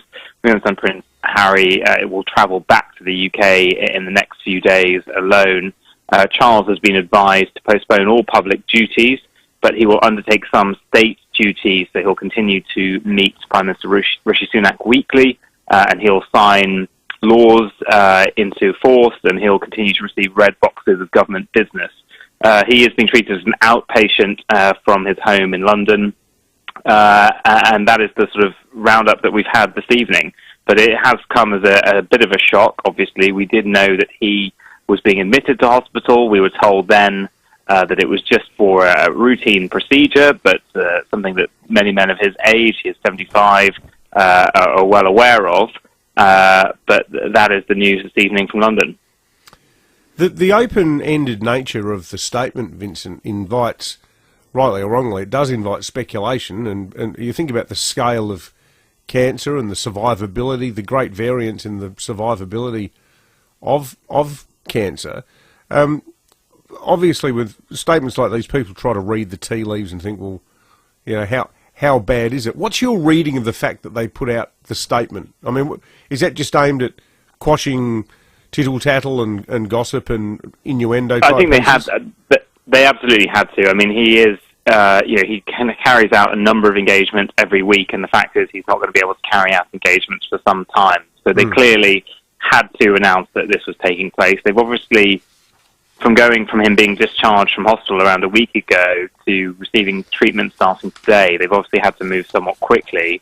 But I think, as we saw with Kate Middleton's admission to hospital recently, there is a somewhat more grown-up attitude to these things now in the British media, thankfully. There's sort of not any speculation. It could be any kind of cancer, but they're not trying to speculate what it is. I think it's for the King to reveal that in time if he chooses to. He's said to be very pleased that his admission to the hospital and the way they dealt with that so publicly meant that lots of people, there were record numbers of people, men in particular, clocking on to the NHS website to try and find out about prostate issues.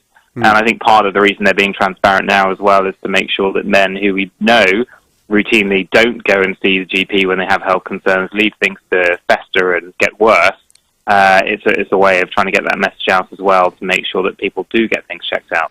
Vincent McAviney joining us a little bit earlier in the program. It sounds like further detail, if any, that will be released, it will be at the King's discretion, and the bulk of his duties now will be carried by his wife, Queen Camilla, who is one of the councillors of state that can be appointed if the monarch is absent for health or other reasons, along with Prince William, Princess Anne and Prince Edward. They'll pick up most of the work. But Prince William, of course, is looking after his wife, who's just come out of hospital after a serious procedure. So he's a bit out of action. So largely, Queen Camilla will be fronting to do most of the monarch's duties for a period of time now. Thins out pretty quickly. Prince Andrew comes in at number 8 in the heir to the throne list, then Princess Beatrice, then Sienna Mapelli Mozzi, then Princess Eugenie, then August and Ernest Brooksbank.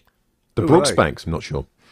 Prince Edward, James Mountbatten Windsor, the Earl of Wessex, Lady Louis Mountbatten Windsor, and Princess Royal. Who's last? Who's the furthest away that gets listed on a list of heirs to the throne? David Armstrong Jones, the second Earl of Snowdon. Would know him if I tripped over him. David Armstrong Jones. Yeah. Sounds very royal. Second Earl of Snowdon. Who's where's the 25. first Earl of Snowdon? Where does he fit into I'm not those sure. things? Can't see him on the list. So is it Prince William and then Prince William's children? Is that? I think that's how it works. Is that how it works, or is it? That'd be wild, wouldn't it? Have a 6-year-old king if Prince Louis got the nod. Well, it's happened in history. Then you get regents or consorts or whatever. Regents where someone has to sort of be the stand-in king until the king comes of age. Yeah. Well, I mean, you go too far down the list and you just get all these hangers-on from the pages of Hello magazine. You know, I've seen swanning around in the south of France on a yacht. Stack of support for Frank Pangello's inquiry into gender dysphoria. We have not had a single message, call or text from anybody saying that they're opposed to it. A lot of them here, transgenderism is very much a Western world issue, makes you wonder a little bit about the validity of the concept. One here, it's ridiculous that you would treat children and cause infertility. And one here, thank you Frank Pangello, as the parents of a young woman harmed by irreversible hormones when she was too young and too mentally unstable to make a life-changing decision. We applaud your courage. Too many young people have already been harmed. This is a catastrophic medical scandal. Keep them coming in, 048008 1395. Big Ten Ford, GW Haval, Hyundai, Isuzu Ute, Mazda, Mitsubishi, Nissan, Ram, Subaru and Volkswagen. Dutton's, easy to do business with. We have a double to give away to Evening Under the Stars outdoor concert, Saturday the 10th of February at Unley Soldiers Memorial Gardens. All you need to do is be the fifth caller through. Fifth caller through on 8223 0055, and we'll send you along with VIP seats that include food and drink. Nice way to spend an evening there. Saturday the 10th of February, Unley Soldiers Memorial Gardens. You need to be the fifth caller through on 8223 0055. Just on the first Earl of Snowdon, sadly passed away in 2017. Oh, okay. Hence they had to get a second one. That's why they got the second one. That's good. Okay, let's check traffic thanks to Novita Tech. They can support you to live more independently. The summer sale's on now. Visit novitatech.com.au. At Mawson Lakes, a smash in Aldersmith Road near the Mawson Lakes interchange. Horrible delays around that area at the moment. Avoid if you can. Ridley Tennis smash on the north-south motorway near Hawker Street with delays inbound. Adverse Watermain at Northfield. Grange Junction Road near Foster's Road. Speeds at 40 with the left-hand lane closed. Cameras this morning, Gate Street, Firle and War Memorial Drive in North Adelaide. Step into a world of pure imagination and experience the magical origin story of Wonka at Home. Starring Timothée Chalamet, Wonka is now available to buy or rent on digital. Adelaide's most accurate traffic on 5AA. Coming up on 5AA Mornings today, truancy. The numbers are up. Kids missing essentially a month every year being absent from school. And the gender dysphoria inquiry.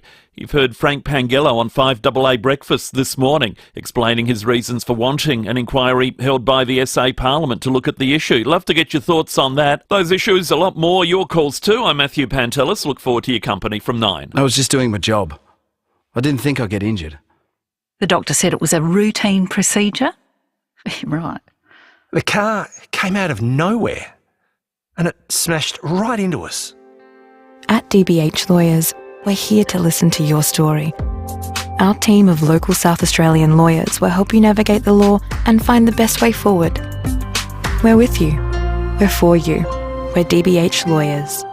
dbh.com.au. This is life-changing. The Hospital Research Foundation Home Lottery's $3.6 million grand prize is spectacular seaside living at Henley Beach. You could be living on permanent holiday mortgage-free in a fully furnished Scott Salisbury home with $250,000 cash in the bank. Get your tickets now. Join the fight and support life-changing medical research for all South Australians. Homelottery.com.au. Licence M14493. G'day everyone, Cornsey here. Now, I know a great team and I see one, and the South Australian hydraulic team I rate the highest is BL Shipway. I've known them for a long time. David Shipway is one of the best blokes you'll ever meet. BL Shipway, they've been looking after your hydraulic and pneumatic needs since 1953 with brands like Ryco, Rexroth, Enerpac, Hydac, Oilpath, EasyFit and many more. And if you can't get to them, they'll send a Ryco 24/7 van to you anytime, anywhere. blshipway.com.au, the South Australian team you can count on. The Man from Snowy River in concert is coming to Adelaide Festival Centre. Join Sigrid Thornton, Tom Burlinson and the 54-piece Southern Cross Symphony live, playing the award-winning score with this timeless Australian classic projected on the big screen. A third performance now on sale for Saturday, March 23 at 7 p.m. with excellent new seats available. Book now at Ticketek. David Penberthy and Will Goodings. 5AA Breakfast.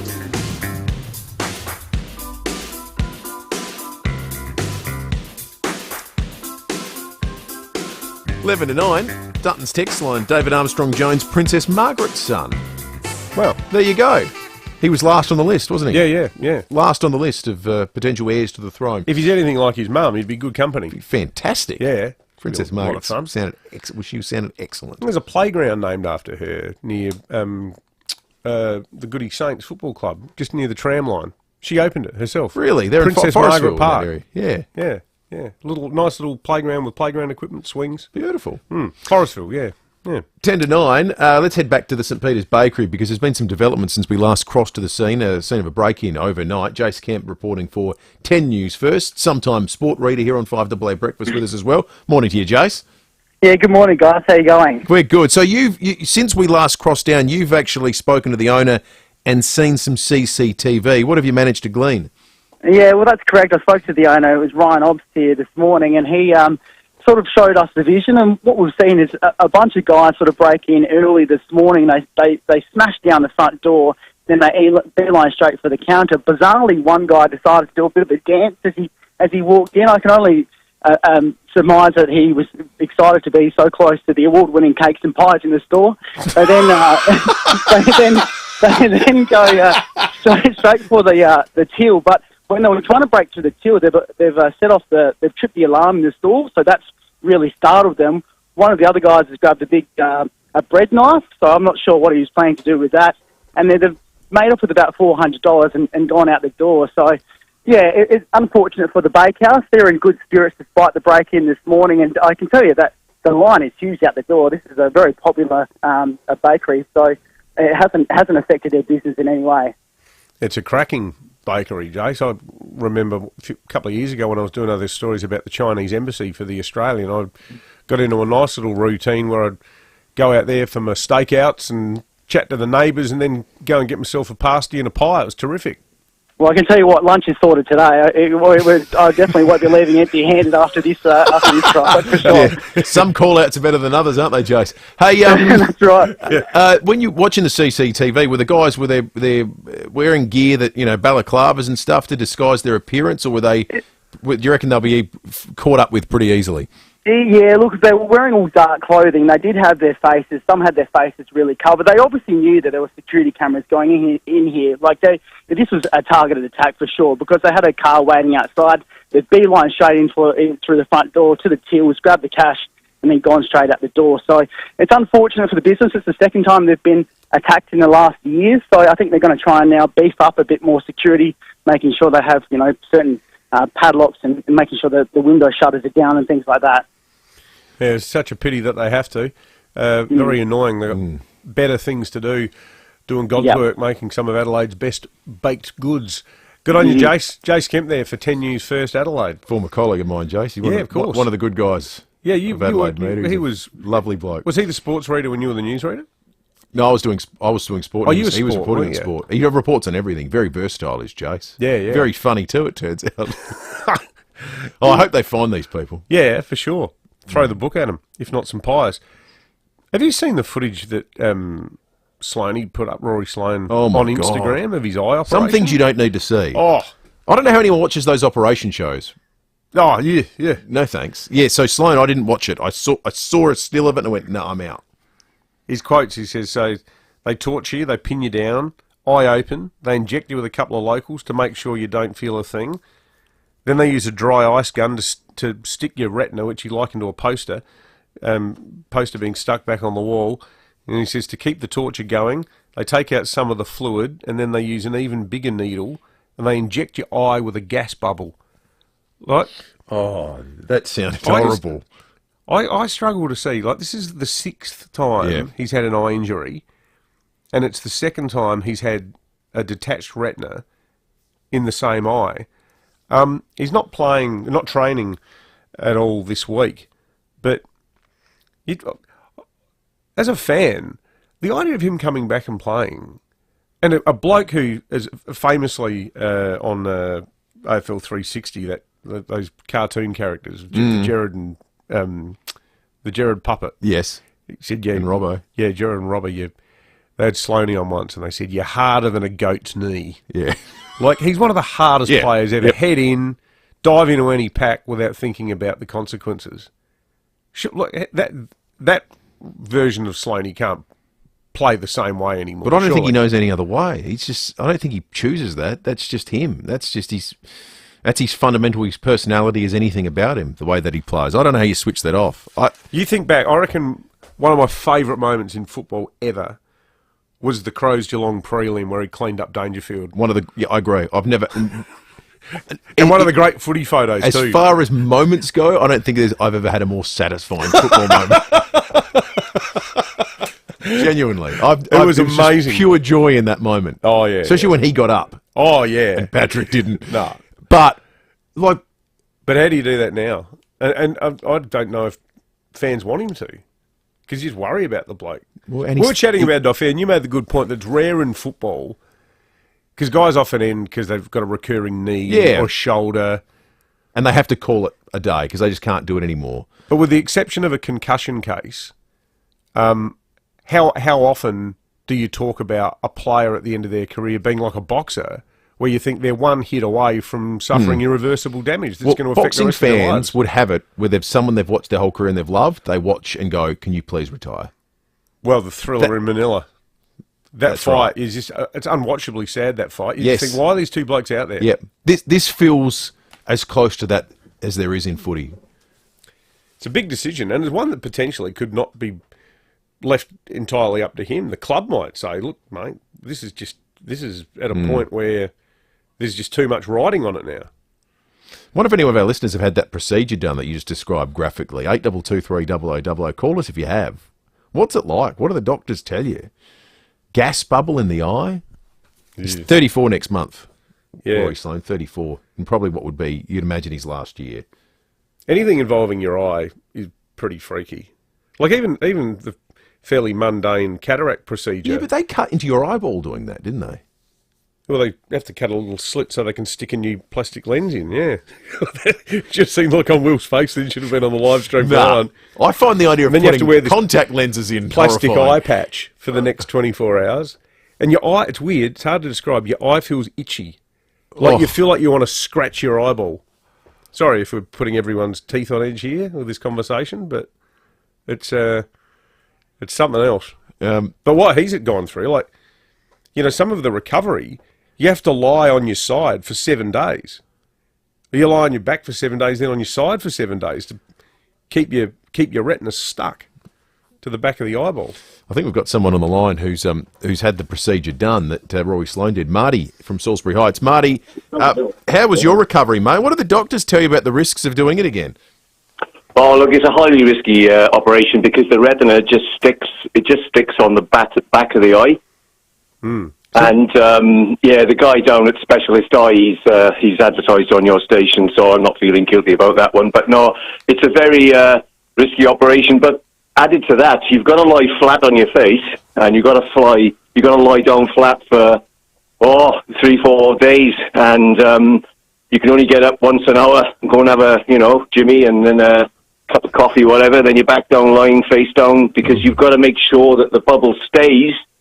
Because as you imagine, if you're lying down face down, the bubble then sits at the back of the eye, keeping pressure on the retina. And hopefully, if he obeys all the rules and does as his surgeon tells him, it'll work for him. But going back out and getting a bad knock on the head, that retina's going to be falling off real quick, mate. So, I agree with you guys. It's time for him to do something else. Hey, Marty, did it hurt when you're getting the procedure done? No, mate. You're lying there, and you're lying down. You have a local anaesthetic. They call it a block. And then the surgeon tests and checks, obviously, while you're having it done to make sure that it is numb. I mean, I could feel a little bit. I could feel the scratching and the touch, but I was so frightened and petrified that it wasn't going to work. I just stayed there perfectly still. I've never been so still in the whole of my life. And, mate, it's a very, very, very tricky, it's one of the most delicate parts of the body, as you could probably imagine. For sure. Well, let's give Marty a 5AA breakfast mug. Thank you, Marty. Appreciate you calling in. On you, Marty. Having been through it. All right, Matt Pantelis is coming up. We are out of time. We'll be back tomorrow morning from 6. What's on your bucket list? Skydiving? Swimming with dolphins? Hot air ballooning? Before you plan a bucket list, plan your will with Donlan Lawyers. A will, power of attorney and advanced care directive speak for you when you